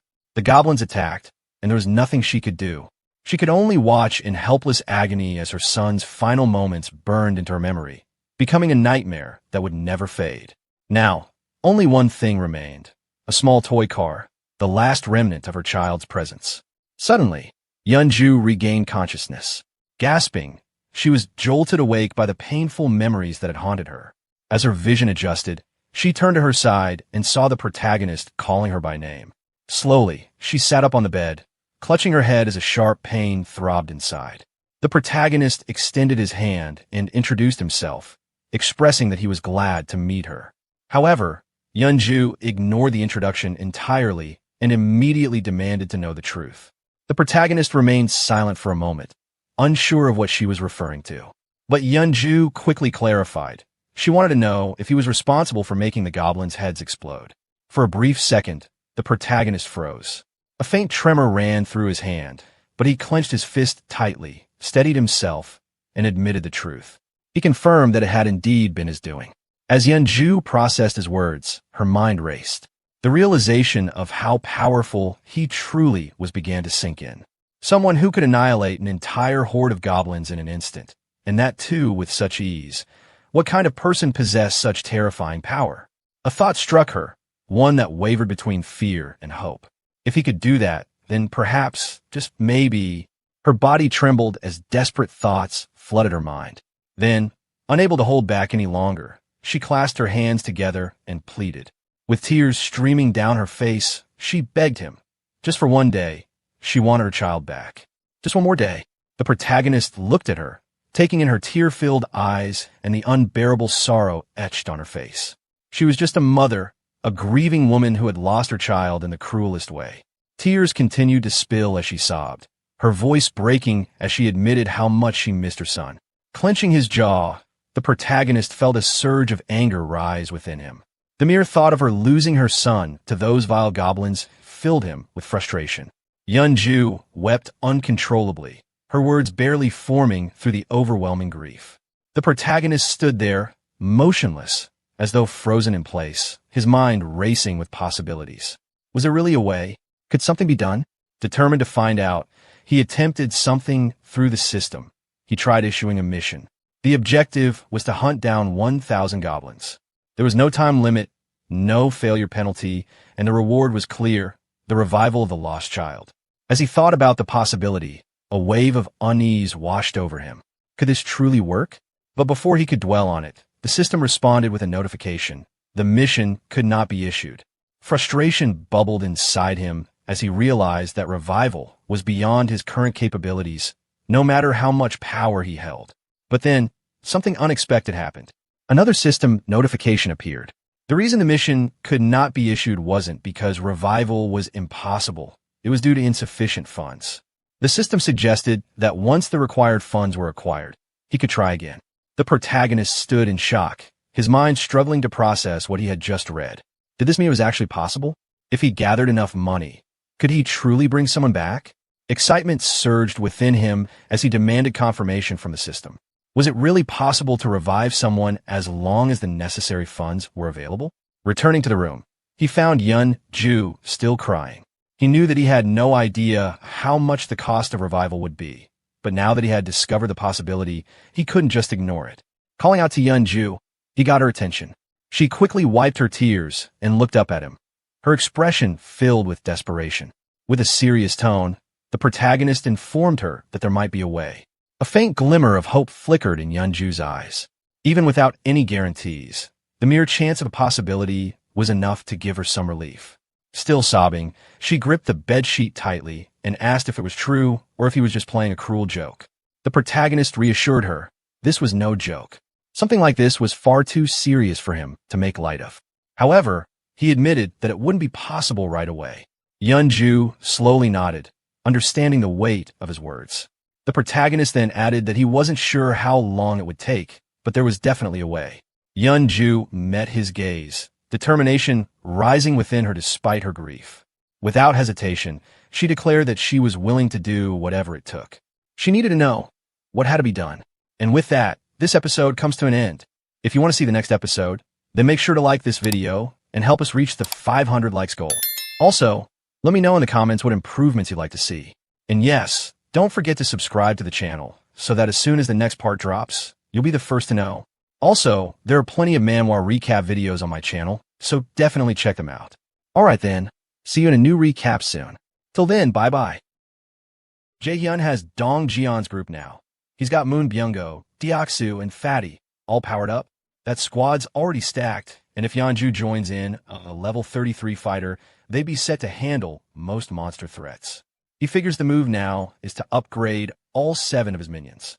With a small smile, he tells Yanju to get up so he can introduce her to the crew. Right after, Dong Jian steps in and introduces himself. Yanju responds politely, then casually mentions she saw him tossing baseballs to hunt goblins. Dong Jian freezes for a sec, not expecting her to know that. Then she turns to the archer girl, saying she remembers her too, saw her launching arrows at goblins. Archer girl's just as stunned and nervously asks how Yanju knows her. Yanju starts growling playfully, flashing her hands like claws and pretending to bite, teasing them for not recognizing her. Says they've already met. Diaksu, the archer, and Dong Jian all just stand there confused, unsure what's going on. Then Yanju starts shifting. Fur starts crawling up her arms, snout forming, full-on brown bear transformation happening right in front of them. Archer girl points at her mid-shift, stunned, saying this has to be the creature they saw in that alley earlier. Yanju awkwardly laughs it off, says it's not a beast, it's a bear, leaving the archer speechless. She explains she'd helped them during some of their goblin fights. They just didn't realize it. Dong Jian, staring at this massive bear in the room, says that their encounter wasn't random. The bear woman nods, saying anyone going against goblins is her ally. Just then, Jaehyun shows up and cuts into the convo, saying it's great they're already familiar. Face serious now, he tells them he's got something big to announce. After thinking things through, he's decided they're going to run the rescue op for Moon Byung-go's grandma tomorrow. The group's all ears as he lays it out. Goblin numbers are way down, so now's the best time to strike.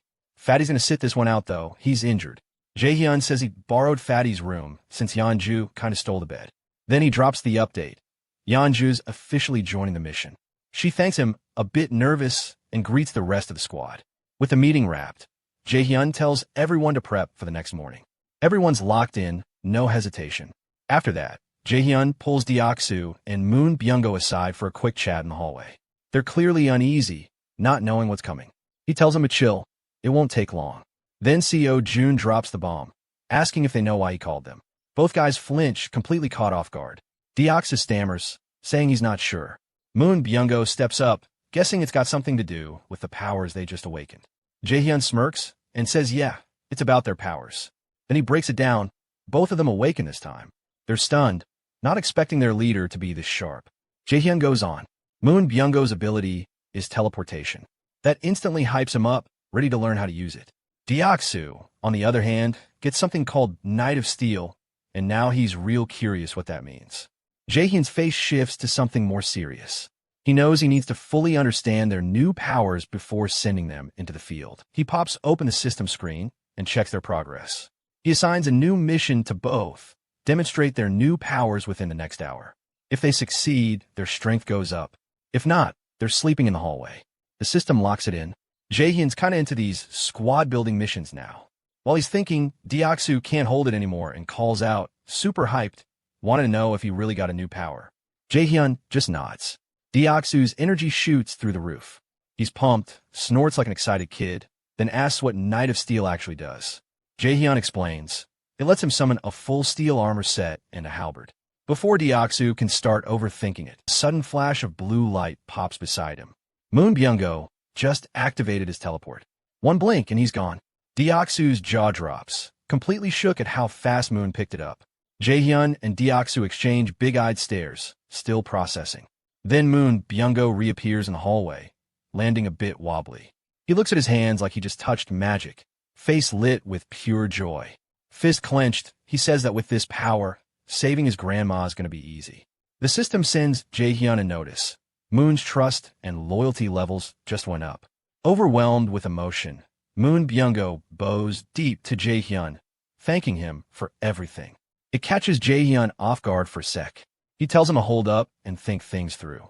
Just because the power worked once doesn't mean he's ready. Going to his grandma's place now isn't an option. Moon Byung-go, a little lost, listens as Jaehyun explains. There's no solid proof he can fully control his ability yet. Maybe it worked out of luck. That hits Moon hard, and he lowers his head, realizing the rescue has to wait. Jaehyun comforts him, saying they'll first test the max range of his teleport and figure out if spamming it causes any drawbacks. Moon Byung-go nods quietly, already preparing himself. While they were chatting, something weird caught their eye down the corridor.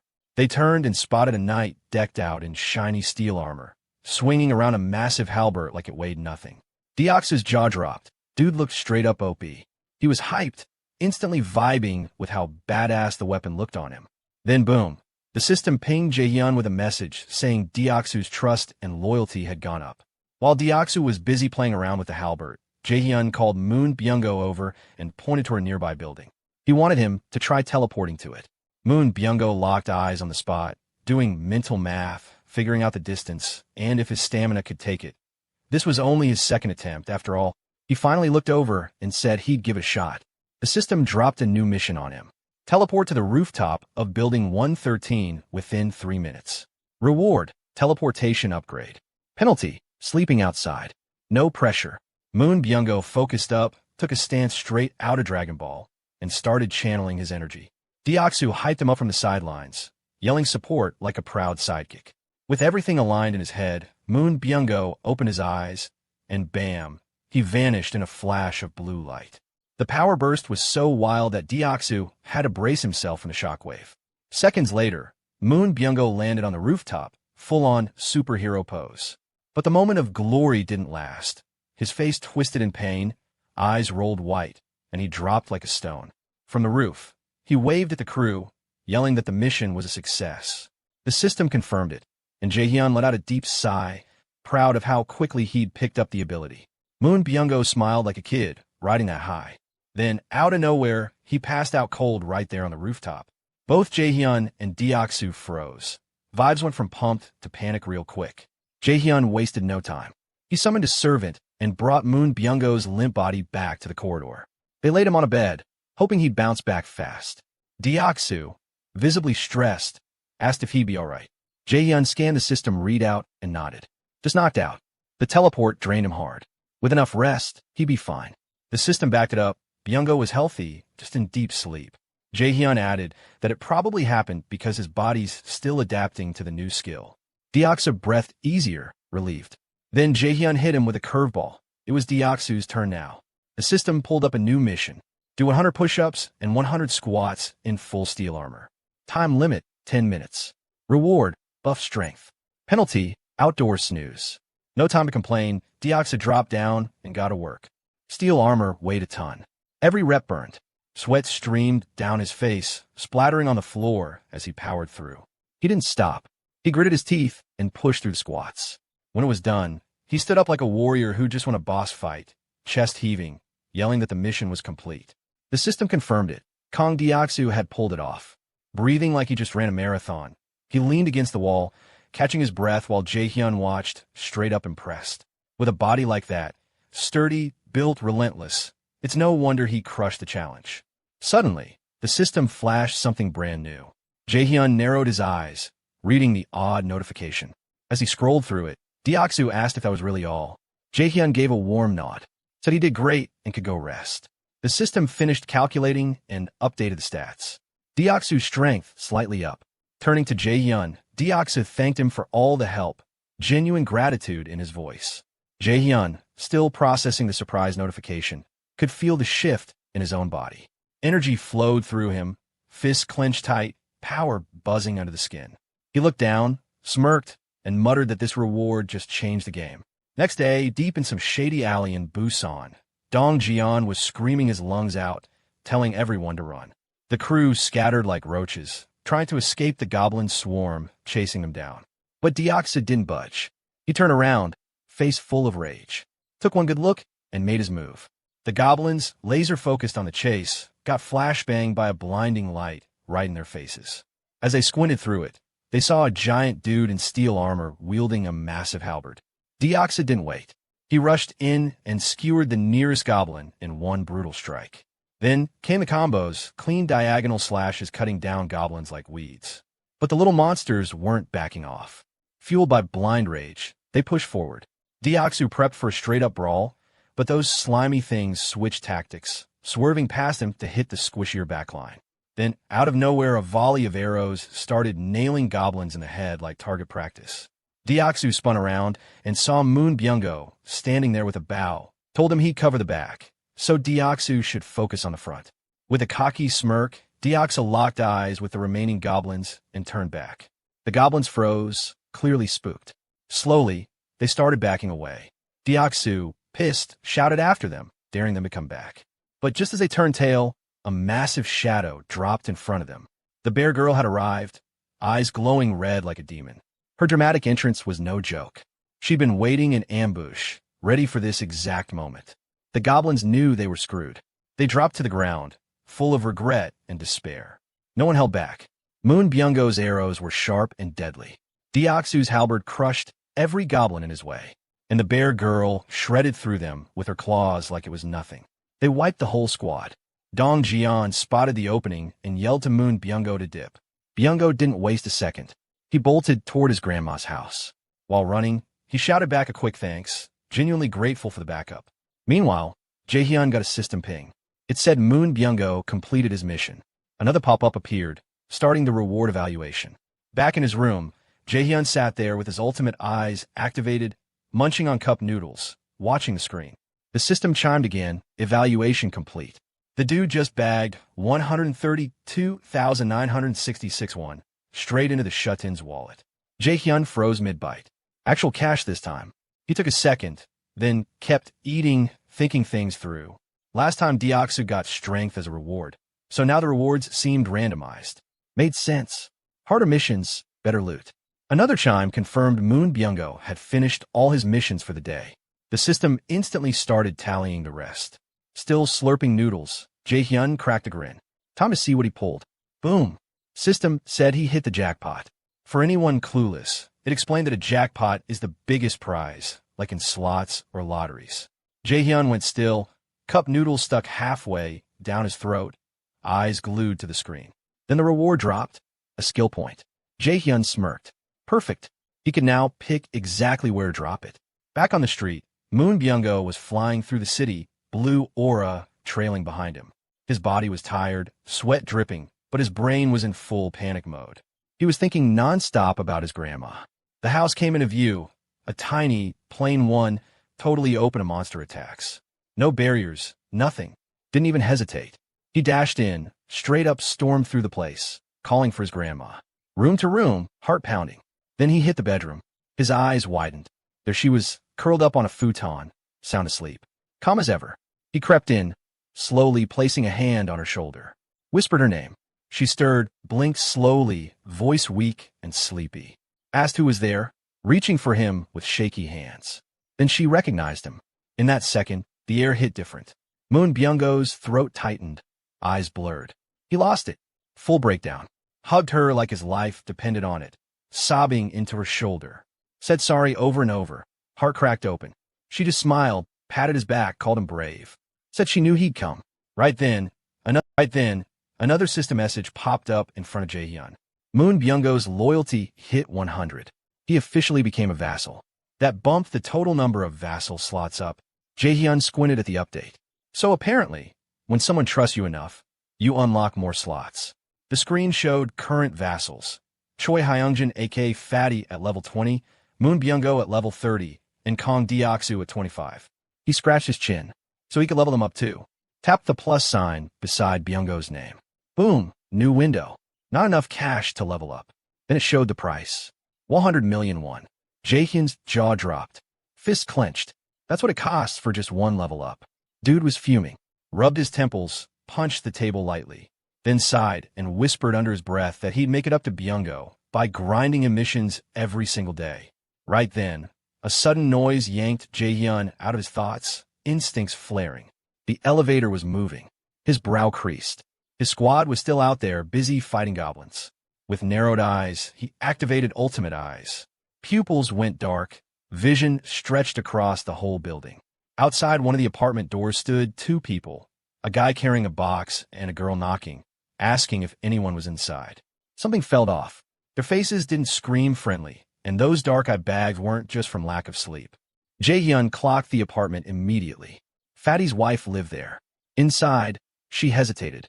Hearing the knocking and voices, she cautiously called out. Figuring it was urgent, she made a snap call and opened the door. The girl greeted her with a bright smile, introduced herself as Kim Dabin, then pointed to the guy beside her, calling him her younger brother, Kim Mi-ho. Said they lived in Unit 1701. Fatty's wife, curious, asked why they were there.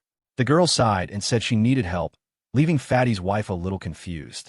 Then out of nowhere, the girl burst out, practically yelling that she just wanted to take a shower. Fatty's wife stood there, totally thrown. Out of everything she expected, that was the last. Still processing, she blinked, trying to make sense of it. The girl nodded eagerly, saying that's all she wanted. Just a quick shower. Relieved it wasn't anything wild, Fatty's wife chuckled and waved them in. Easy request, why not? The two stepped inside, thanking her. The guy still had the box on his shoulder and asked where to put it. She asked what was in it. He set it down, and the girl said it was just canned food and a few supplies. He opened it up, revealing exactly that. Canned stuff, nothing shady. Fatty's wife smiled, told them it wasn't necessary, and thanked them anyway. The girl brushed it off, saying it's no big deal. After all, she just barged into a stranger's place with a weird request. Right as she said that, something off to the side caught her eye. Her gaze shifted to the wall lined with bows and Deoxu's baseball bat. She asked if those belonged to the apartment's owner. Fatty's wife wasn't expecting that, but after a short pause, shook her head. So they didn't belong to the apartment's actual owner. The real ones live in another unit. But it's a messy situation that'd take too long to explain. The girl nodded, saying she understood. Watching the whole scene, Jaehyun deactivated his ability and thought to himself they didn't seem like bad people. He looked out the window, muttering that he'd check it out later. Then added that he needed to talk to them. Maybe ask if they'd help rescue survivors from the nearby apartments. Before he could think too hard, a system notification popped up. Jaehyun blinked. The message read, "You have successfully hunted a red tiger." Another notification followed. He gained a ton of XP. Then boom, 397,832 won dropped into his wallet. And finally, one more message hit. His skill level increased, and he unlocked a new ability. Jaehyun stared, eyes wide. He hadn't even been watching for that long. How did all this go down so fast? Without missing a beat, he forced himself to reactivate Ultimate Eyes, pushing the ability to the edge. The battlefield was still a mess. Dong Jian, the archer, and the dude with glasses were all slightly banged up. Lying in front of them was a dead red tiger. Next to it, the bear woman was down bad, struggling to even move. The rest of the crew stood there, frozen, not sure what to do next. Jaehyun observed, but unease crept in. His gut twisted, chest heavy, as a wave of dread hit. His body jolted with pain, muscles spasming, cold sweat pouring down. The pressure in his chest was insane. He groaned, barely keeping upright. Then, another system message came in. You have discovered individuals who are eligible for citizenship. Through the pain, he barely processed it. So there were still people out there without citizenship. His breath was rough, but he managed to speak. System, grant them citizenship. A new message flashed instantly. A list of names popped up. Citizenship granted. Then another alert. You've officially reached 50 citizens. One more update followed. XP and cash gain for all citizens just got boosted by 100%. But that wasn't even the last surprise. Another message rolled in. Since the number of citizens hit a milestone, all of them had unlocked a new ability, Power of Trust. Jaehyun stared at the words, brain spiraling. Power of Trust. That name sat heavy in his mind. Even with all the confusion, his thoughts drifted back to the battlefield. He clenched his jaw. Did anyone get seriously hurt? Back on the streets, Moon Byung-go's barely holding it together, bruised, breath ragged, still hauling his grandma on his back like a damn tank. The rest of the crew's busted up too, scrambling to cover Deoxu while he carries the injured werebear chick. Jaehyun clocks the whole scene and instantly knows this mess is way worse than he thought. And of course, out of everyone, it had to be Yeonju who's badly hurt. As they're making a run for it, a goblin mob appears out of nowhere, blocking the way right in front of the two hauling the wounded. The rear squad wastes no time. Arrows fly, goblins drop. The archer peeps one crazy clean shot from the dude with glasses, and damn, near does a double take. She blurts out how he pulled that off with one shot, but he just looks stunned, saying he has no clue. While they keep moving, the archer suddenly notices something weird. Her body feels lighter.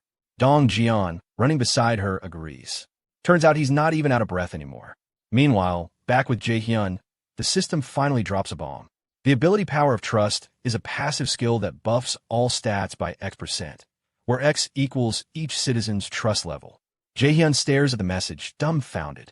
This skill wasn't even in the system before, and now it's cracked. Then it hits him. Every teammate he's got has at least 50 trust points. That means stamina, strength, reflexes, everything just jumped by 50% naturally. At the same time, Moon Byung-go's face shifts like something clicked. He gets the hunch that this is Jae-hyun's doing. The system sends another ping. Both girls have passed 30 loyalty points. That makes them eligible to be registered as vassals. Jae-hyun doesn't hesitate and tells the system to register them right away. The moment it goes through, both girls freeze up, their bodies jolting as power floods in. Then, system update, Kim Gaeong, the archer, hits level 20 and unlocks a new skill, piercing. Yu Hyren hits level 25 and unlocks skilled poisonous mist. Powered up and ready, the two spin around to face the goblins tailing them. Gaeong steadies her aim and launches an arrow. Usually, she nails headshots every time, but this one's on another level. The arrow cuts through one goblin, bounces, and pierces multiple others like paper. She furrows her brows, confused. The system answers, C-rank skill, piercing, powered by mental strength to penetrate through targets. Jae-hyun, arms crossed, watches it all unfold. Now that he knows the ability specs, he immediately commands the system to create a mission. A new quest appears. Gaeong must use piercing to take out 10 goblins in 10 minutes. Reward, boosted piercing proficiency. Penalty, fatigue. While processing this, Jae-hyun shifts focus to the other ability. Unlike piercing, poisonous mist is way more dangerous. It's a B-rank skill that, if used wrong, could put the whole team at risk. He sighs and decides to deal with it later. Suddenly, the system throws another notification. Mission cleared. Gaeong just wiped out 10 goblins. Another alert follows. Daily mission limit reached. Jae-hyun isn't impressed. The reward this time was mid. But now that the fight's cooling off, he figures it's time to check on the citizens on the lower floors. Activating ultimate eyes, he scans the halls. His gaze locks onto a man casually walking toward the bathroom, hands in pockets. Jae-hyun notes the guy's smart, gathering water early before it runs out. He shifts again, spotting a couple prepping to eat. They're managing on their own already, food and water handled. Then something catches his eye.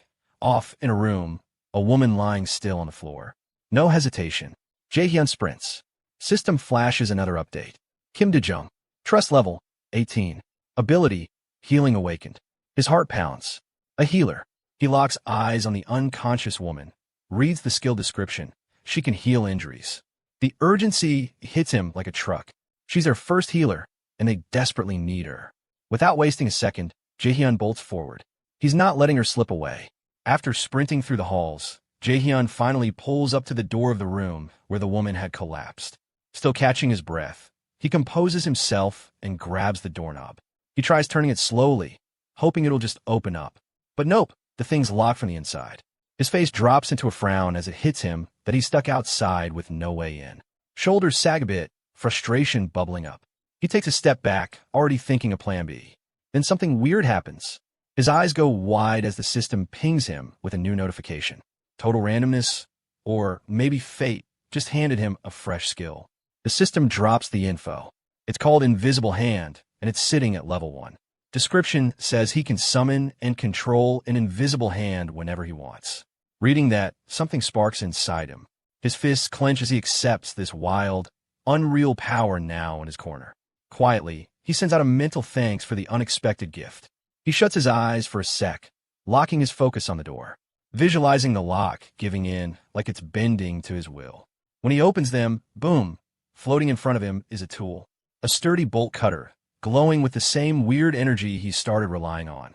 Without hesitation, he grabs it. The cold weight in his hand makes it real. No delay, he positions it at the lock and squeezes. A loud snap breaks the silence, and just like that, the lock's done. One push and he's inside. The room's dim, and right away his eyes land on her, lying there, not moving. Now that he's closer, her stillness gives the whole place an eerie vibe. He drops to his knees beside her, eyes full of concern. He gives her shoulder a gentle nudge, his tone calm but firm, urging her to wake up. No response. Dread starts creeping in. He checks her for injuries, scanning carefully.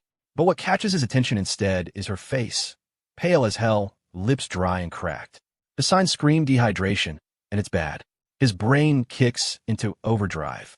This level of dehydration is dangerous. She needs help ASAP. He looks around, trying to find something that might stabilize her. His eyes scan every corner. Then something off catches his attention. There's water in the room, but but she's still like this. It doesn't add up. The contradiction sends chills down his spine. He glances at her again, brushing off the confusion. Now's not the time to get lost in thoughts. Priority is saving her. An idea forms. He opens the system interface. It might actually work. He assigns her a mission, a simple one: breathe. Reward: instant recovery from dehydration. The system processes it, charging 10,000 won. Within seconds, a soft blue glow surrounds her. Jaehyun watches closely, heart pounding. Then, faint breaths escape her lips. Weak but there. She's waking up. Her eyelids twitch, finally fluttering open. Her vision's fogged, just a blurry silhouette in front of her. A voice reaches her ears, asking if she's awake. Her mind tries to make sense of it all. Her voice, shaky and confused, asks who he is and why he's in her room. Jaehyun straightens up, meets her hazy gaze. He says he lives in the unit just above hers. She blinks, still groggy. It doesn't fully register. Still lying there, she questions how he got inside. Jaehyun sees no point in hiding anything. He tells her he saw she wasn't okay and broke the door to get in. Silence lingers between them. Then, her breath catches. Her face changes as realization sets in. Tears stream down, no words. Just quiet crying, like everything she bottled up finally exploded. She tries to wipe her face, shoulders trembling as she pulls herself together. Jaehyun watches her, instantly sensing something deeper is wrong. It's not just exhaustion, not just confusion. He takes a breath, says her name, Kim D-jung, his voice steady, soft. As she pushes herself up, still shaking, he continues. He apologizes for barging into her life like this, but tells her he needs her help. There's urgency in his words. It makes her freeze, even in her distress. Now sitting upright, eyes glossy with tears, she looks at him. Her lips are dry, barely moving as she listens. Jaehyun doesn't waste time. He explains, one of his allies is badly hurt.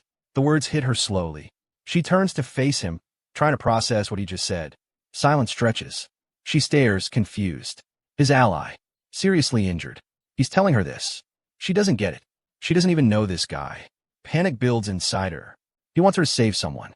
Her. It feels unreal, like he picked the wrong person. Then, out of nowhere, something hits her. How does he even know she's a nurse? Her breath freezes. She never told him. No one in the building should know. The unease creeps in. But somehow, the way he talks, the way he asks for help, it doesn't feel threatening. There's no menace. Just desperate sincerity. Still unsure, still guarded, she makes a call. She needs to see it for herself. Slowly, she turns fully toward him. Suspicion still lingers, but she swallows it down. Her voice is weak, but solid. She agrees to help. She asks where she's supposed to go. Jaehyun doesn't respond right away. He opens the system interface, fingers moving fast. He tells her to wait a sec. He assigns a mission. Heal the injured werebear. Yeonju. 1 hour time limit. Reward listed as improved. No penalties. Reading the details, Jaehyun's eyes sharpen. He's going to save Yeonju no matter what. He looks back at D-jung and tells her to rest for now. He'll handle the injured guy himself. Then casually tells her to grab something for her dehydration. But before any of that even sinks in, something absolutely wild happens. Out of nowhere, oranges just start popping into existence midair. Her eyes go wide, breath hitching as bright, juicy oranges literally fall out of the void and hit the floor in front of her. She just stares, mouth half open, completely frozen. Then reality slaps her back, and with a shaky hand, she points at the fruit scattered on the floor. Her head spinning, trying to figure out what the hell she just witnessed. Jaehyun catches on real quick that this looks beyond weird to someone like her, throws a quick apology her way. But that's not enough. Her heart's thudding hard, watching more oranges rain down from nothingness. The whole thing feels straight up cursed.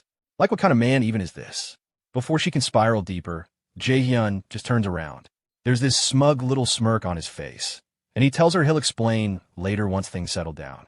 Then he dips, leaving her still kneeling there, still mentally glitching. Before stepping out, he drops one last reminder. Tells her she's still not at full strength. Her body needs rest, and he straight up insists she take care of herself first. The moment he's gone, De-young lowers her gaze to the chaotic orange pile. Slowly, she picks one up. The texture, the weight, the cold against her fingers, it's all real. She gives it a small squeeze, half expecting it to disappear like a glitch, but it stays solid. A chill crawls up her spine. She mutters under her breath, still trying to convince herself this isn't some fever dream, because this kind of thing just doesn't happen. Meanwhile, Jaehyun is already on the move. Dude wastes zero time. Heads straight back to his apartment with fast, focused steps, mind locked in on helping his people outside as soon as he can.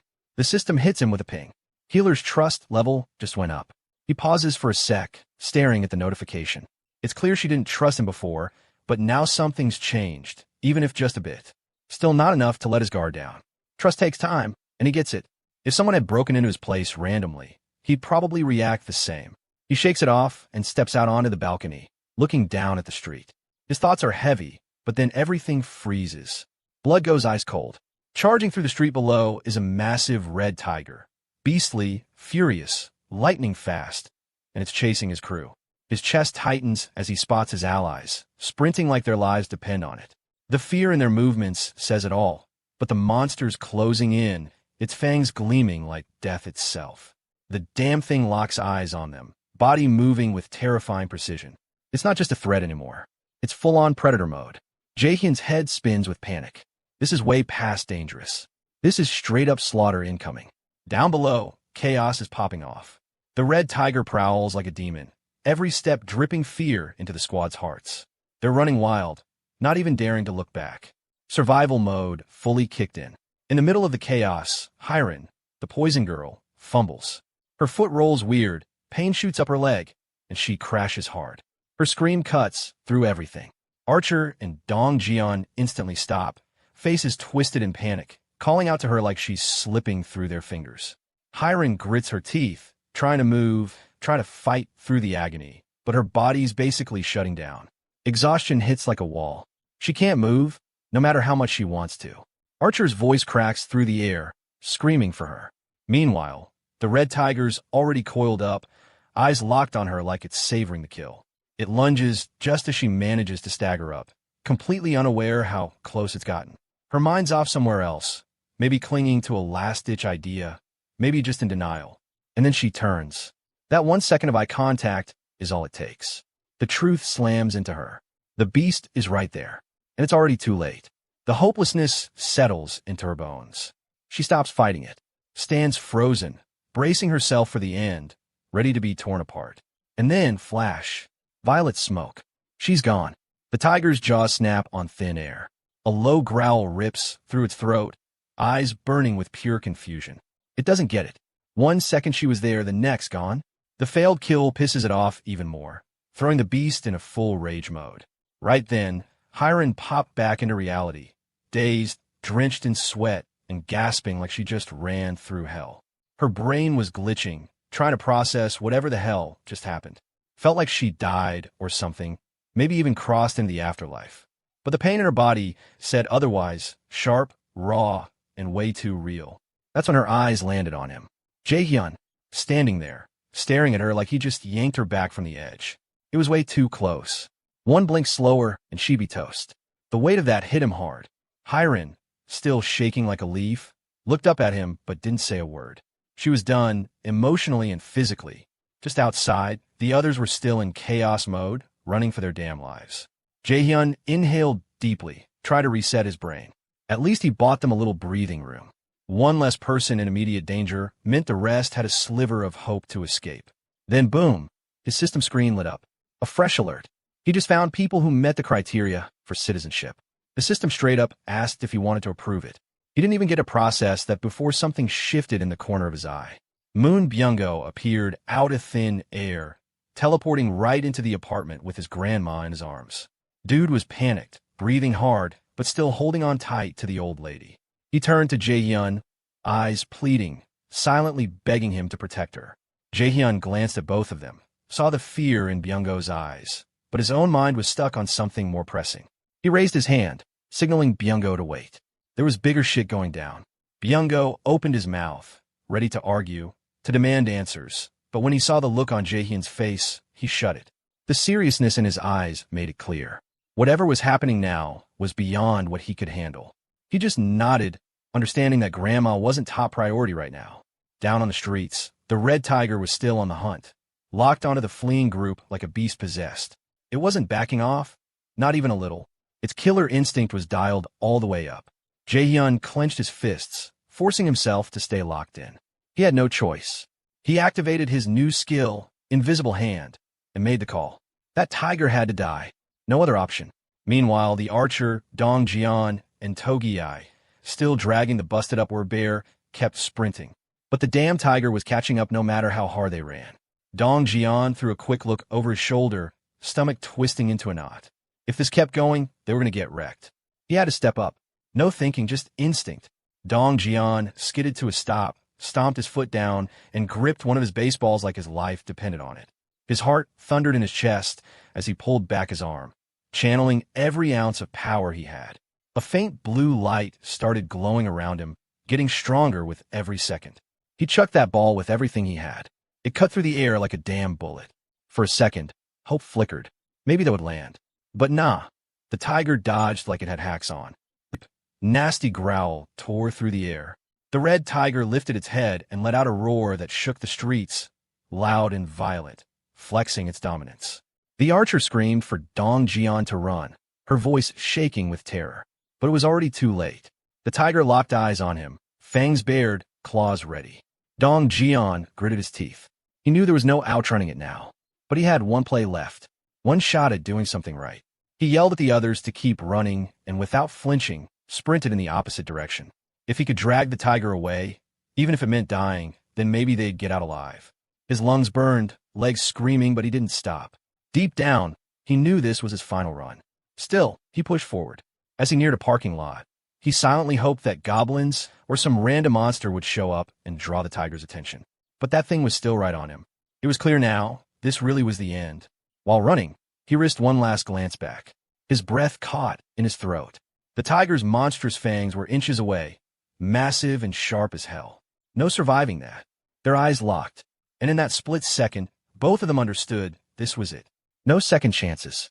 Just when everything seemed hopeless, when he was fully bracing for death, something wild happened. A purple force pulsed into existence, snapping around the red tiger's neck like a whip. No warning. It coiled tight, fast as lightning. Then it yanked hard. The tiger's head got slammed into the pavement with bone-cracking force. The ground straight up shattered from the impact, debris flying everywhere. The tiger snarled in rage, thrashing like a beast possessed. It tried to dig in, claw the ground, do anything to fight back. But that invisible force didn't care. It just kept pulling, lifting the tiger off the ground like a toy. The purple energy squeezed tighter, choking the life out of the monster. It was obvious. This wasn't nature. Someone was doing this. And Dong Jian, still frozen in shock, knew exactly who it was. No doubt, that was Jae-hyun's power. A few moments later, the archer chick and a glasses dude pulled up, totally out of breath from sprinting the whole damn way. They were freaked out, thinking something happened to Dong Jian. But the scene that greeted them had both just standing there, stunned.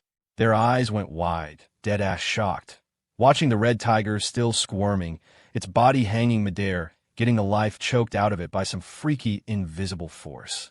While the archer was processing the madness, a system screen popped up in front of her, glowing faintly in the dim surroundings. She froze for a sec, then locked her eyes on the text. Her whole vibe shifted. Her eyes shot open, brain clearly running a mile a minute as the info hit her. But then, after one long breath, she calmed down, steadying herself. No hesitation, no drama. She faced her crew and stepped forward like she meant business. Up above, Jae-hyun was perched at his lookout spot, eyes sharp and calculating, watching everything go down. No need for him to jump in anymore. His part was done. Now it was all on Gaeong, the archer, to finish the job. If she landed the last hit, he'd get 4 times the loot. Easy math. Down below, the red tiger was still trapped and struggling hard, gasping for breath and losing its mind. But it was already game over. The archer knew what this meant, and she wasn't about to rush it. This was the shot, her most important one yet. The tiger's burning eyes locked onto hers, full of pure desperation. It was begging silently, hunting for some last scrap of hope. But she wasn't moved, not even a little. Her face was ice cold. No pity left for this sorry excuse of a monster. She pulled back her bowstring, channeling this wild blue energy into her arrow. The pressure was insane, air literally vibrating around her. Then boom, she let it fly. The arrow ripped through the air like vengeance itself, tearing through the night. The second it landed, Jaehyun got a system ping. You just bagged a level 28 red tiger. XP gains loaded. And, yup, Korean 162311776 just hit your shut-in wallet. As the tiger's lifeless body hit the dirt, another notification popped up. Team trust and loyalty went up. And right after that, another message hit. Dong Jion's loyalty hit 30. He now qualifies to become a vassal. Jaehyun cracked a smug smile. Everything went down exactly how he mapped it out. He gave himself a nod before tapping accept on Dong Jion's vassal registration. A few moments later, the scene cut to another part of the building where someone was being patched up. It was the healer, the same woman who had collapsed earlier from total exhaustion. Now she was back on her feet, hands glowing faintly as she poured her energy into the injured. Wounds closed up fast under her touch, disappearing without even leaving scars. Her first priority was Yeonju. Her body had been torn up badly in that nasty clash with the red tiger. Jaehyun watched from a distance, realizing just how insanely lucky they all were to have a healer on their side. Dong Jion came stumbling in, still wheezing for air. Wasting no time, Jaehyun demanded to know what the hell had gone down below, especially why those red tigers had shown up. Dong Jion, his voice tired but thankful, explained that the spot where Moon Byung-go's grandma's house used to be was basically red tiger turf. They'd killed one, but another had rolled up right after, proving the place was way deadlier than they had assumed. Jaehyun mulled it over. It made sense. There was never any reason to think goblins were the only creeps crawling around here.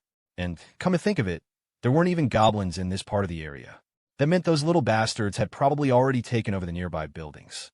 If Grandma had stayed inside, she would have been toast. The only reason she was alive right now was because she'd been sitting in red tiger territory without knowing it. Jaehyun let out a long breath and shook his head. The amount of dumb luck at play here was straight up wild.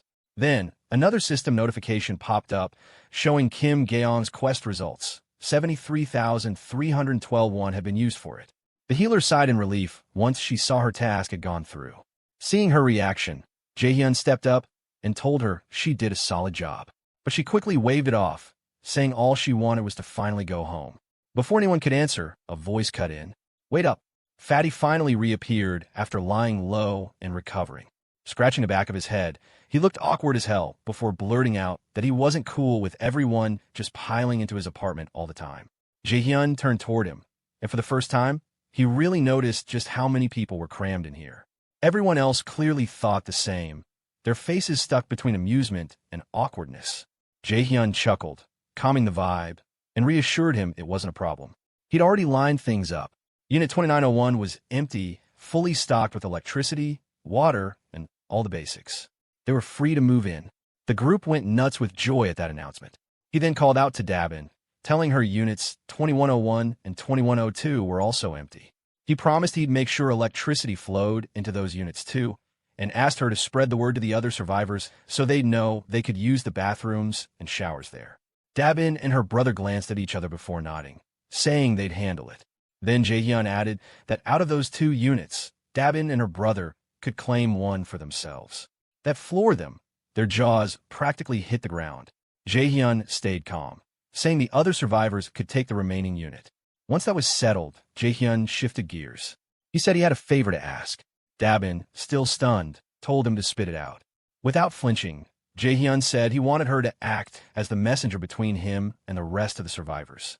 She froze, brows furrowed, and repeated it like she couldn't believe it. Did he really just call her messenger? Jaehyun's face stayed dead serious as he confirmed it. He then broke down the plan. She was to tell everyone that whichever team killed 100 goblins the fastest would score themselves an empty unit. On top of that, the winning team would get stacked benefits, essentials, unlimited power, water, gas, and food. Basically a full survival package with comfort included. But Jaehyun wasn't done. He explained that if a team agreed to take in 10 extra survivors, those people would also share in the same perks. For a moment, the air got thick, heavy with tension. Everyone felt the weight of what he was putting on the table. Then, almost like he expected it, Jaehyun added one last note. She needed to tell them that the distribution of benefits could take longer depending on which floor their new unit was on. As he studied their reactions, Jaehyun realized the truth. Every move from here on out was a chess game, and he was the one moving the pieces. Only those who proved their worth were going to get the resources they needed. Out of nowhere, a system notification popped up in front of Jaehyun. an official mission to wipe out 10 goblins. The quest came with a brutal 168-hour timer, some mid-tier XP as a reward, and a nasty penalty for failing, straight-up ban from using shared facilities. A final flashy line appeared, waiting for his confirmation. Outside, shit was already hitting the fan. One poor bastard was sprinting for his life, chased down by a massive horde of goblins. His lungs were on fire, his legs were dead weight, but he had no choice but to keep going. The goblins were raging, shrieking with that creepy hunger in their glowing eyes. The dude in the red jacket was already spent, every step filled with regret for even getting into this mess. He cursed himself, but kept telling his brain to just last a little longer. Ahead, he spotted a door leading to the parking lot, his last damn shot at survival. The goblins were right on his ass, claws out, ready to shred him. At the final moment, he yeeted himself forward, sliding like some desperate soccer tackle, his body barely squeezing through the doorway before they could grab him. With whatever scraps of breath he had left, he screamed for the others to attack right away, his voice cracking with panic.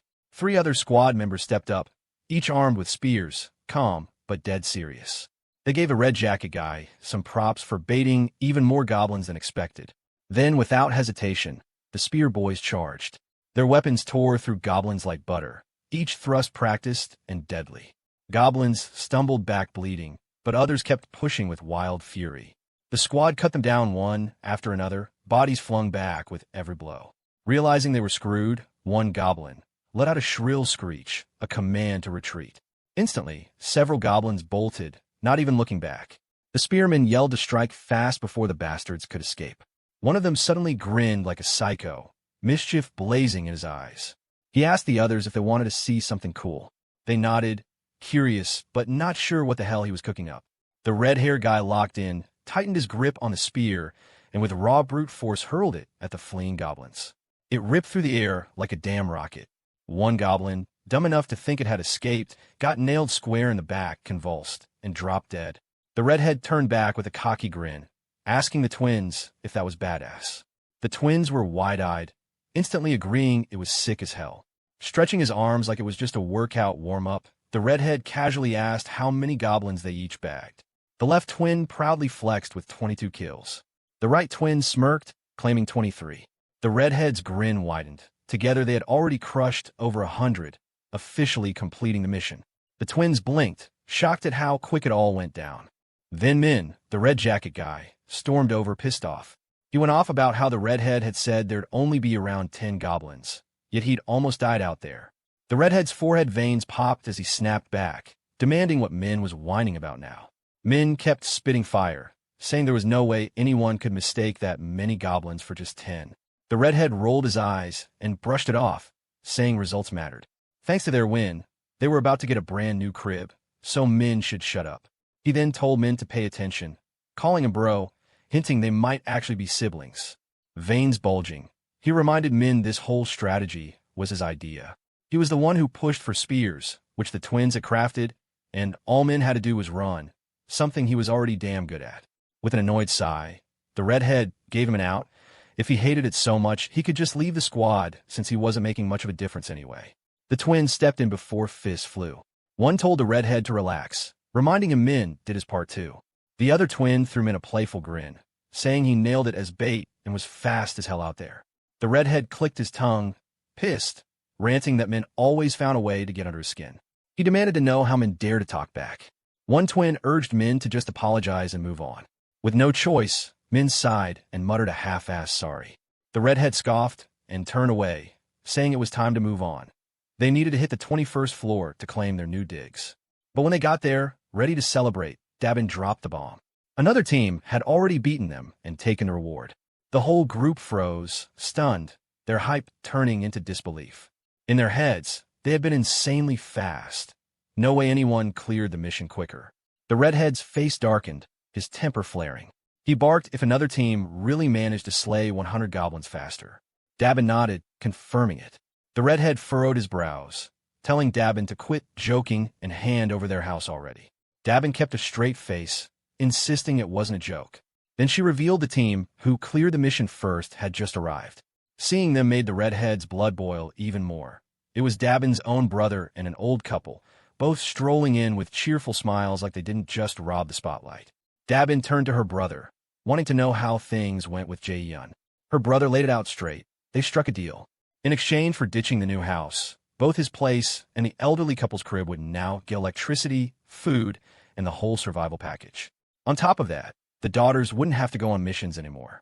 The second Dabin heard that, she snapped back that the daughters were minors, so they shouldn't have been shoved into missions to begin with. But the old couple just smiled like nothing could shake them and corrected her. Nah, their daughters weren't kids. They were grown-ass adults who only looked young. The old woman even added that the girls were skilled with bows, though her husband always stressed too much about them. Her brother went on, saying the deal even included getting bows and arrows for the daughters. Dabin frowned, wondering why the hell they needed bows. Were they seriously still going to hunt goblins? Her brother confirmed it. Jae-hyun had only asked them to wipe out the goblins in the nearby areas. Since the little monsters kept respawning no matter how many got slaughtered, they had to keep the numbers under control.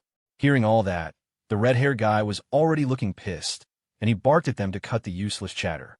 In a firm voice, he said it looked like they were handing themselves special perks just because they were the ones in charge, and that was unfair. To a point, Dabin's brother admitted he wasn't wrong. That's why, to balance things out, he explained that Jae-hyun had ordered the second and third groups to kill 100 goblins and head to the 30th floor to collect their rewards. That finally put a genuine smile on Dabin's face. She reassured everyone that it worked out fine and told them to head up to the 30th floor. She also added that Jae-hyun would be waiting there. The red-haired man, still salty as hell, kept stewing over the fact that his team wasn't first. As the elevator went up, the red-haired man suddenly muttered that Jae-hyun didn't even look older than them. So is that really his name? Then he laughed, dripping sarcasm, mocking how Dabin had been speaking about him so respectfully. One of the twins piled on, joking that maybe Dabin saw Jae-hyun as some kind of god. The other twin burst out laughing too and scoffed, saying, "God my ass. He was nothing more than a cult leader at best." Then, like the thought just clicked, he added that maybe the guy wasn't even sane. Min, who had been quiet the whole time, finally muttered that all of them were alive only because of Jae-hyun's power. He hinted they didn't really have the right to talk trash about him like that. The second those words left his mouth, the vibe in the elevator flipped. Everyone's face soured. The red-haired man looked more pissed than ever and accused Min of just sucking up to Jae-hyun. That one jab was enough to suck all sound out of the space. Then he leaned back with that menacing stare and warned Min they'd have a little chat later. That's when the twins noticed something off. Jae-hyun was walking toward them, calm as hell, one hand in his pocket. With the most casual little smile, he greeted them with a simple hello. That alone, paired with his whole presence, was enough to make all four of them freeze like they'd seen a ghost. The red-haired man, suddenly nervous, stuck his hand out and stammered that his name was Baek Sanjiab. Jae-hyun shook it firmly, but with zero effort, and then casually commented that he'd seen Sanjiab and his crew hunt. He said they'd used the barrier perfectly and their strategy was solid. That sent a cold chill down Sanjiab's back. His voice shook as he tried to understand how Jae-hyun could have possibly known that. But Jae-hyun didn't even acknowledge it. He just kept smiling and dropped that from now on, he'd be supplying electricity, water, and gas to units 1301 and 1502. Sanjiab, still tripping over what was happening, managed to thank him, but then blurted out how any of this was possible. Again, he tried to press how Jae-hyun was pulling it off. For the second time, Jae-hyun flat out ignored him.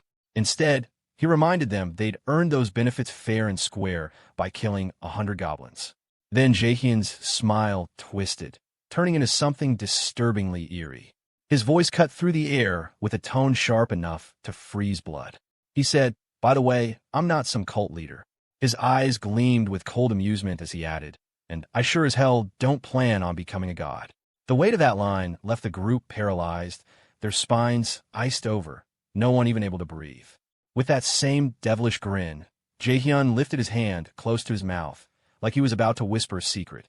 His tone dripped with something dark and unsettling as he dropped his final line. He had a request for them. Sometime later, a new squad comes tearing down the street, hauling ass like their lives depend on it. And yeah, it's not goblins chasing them this time. It's massive, blood-hungry orcs, swinging weapons like they're ready to cleave heads off. The group bolts around corners, legs burning, shouting for someone, anyone, to start chucking shit at the beast to slow them down. Up ahead stands Dong Jian, cool as hell, clutching a handful of spears. With a sly smirk, he tells them they did good.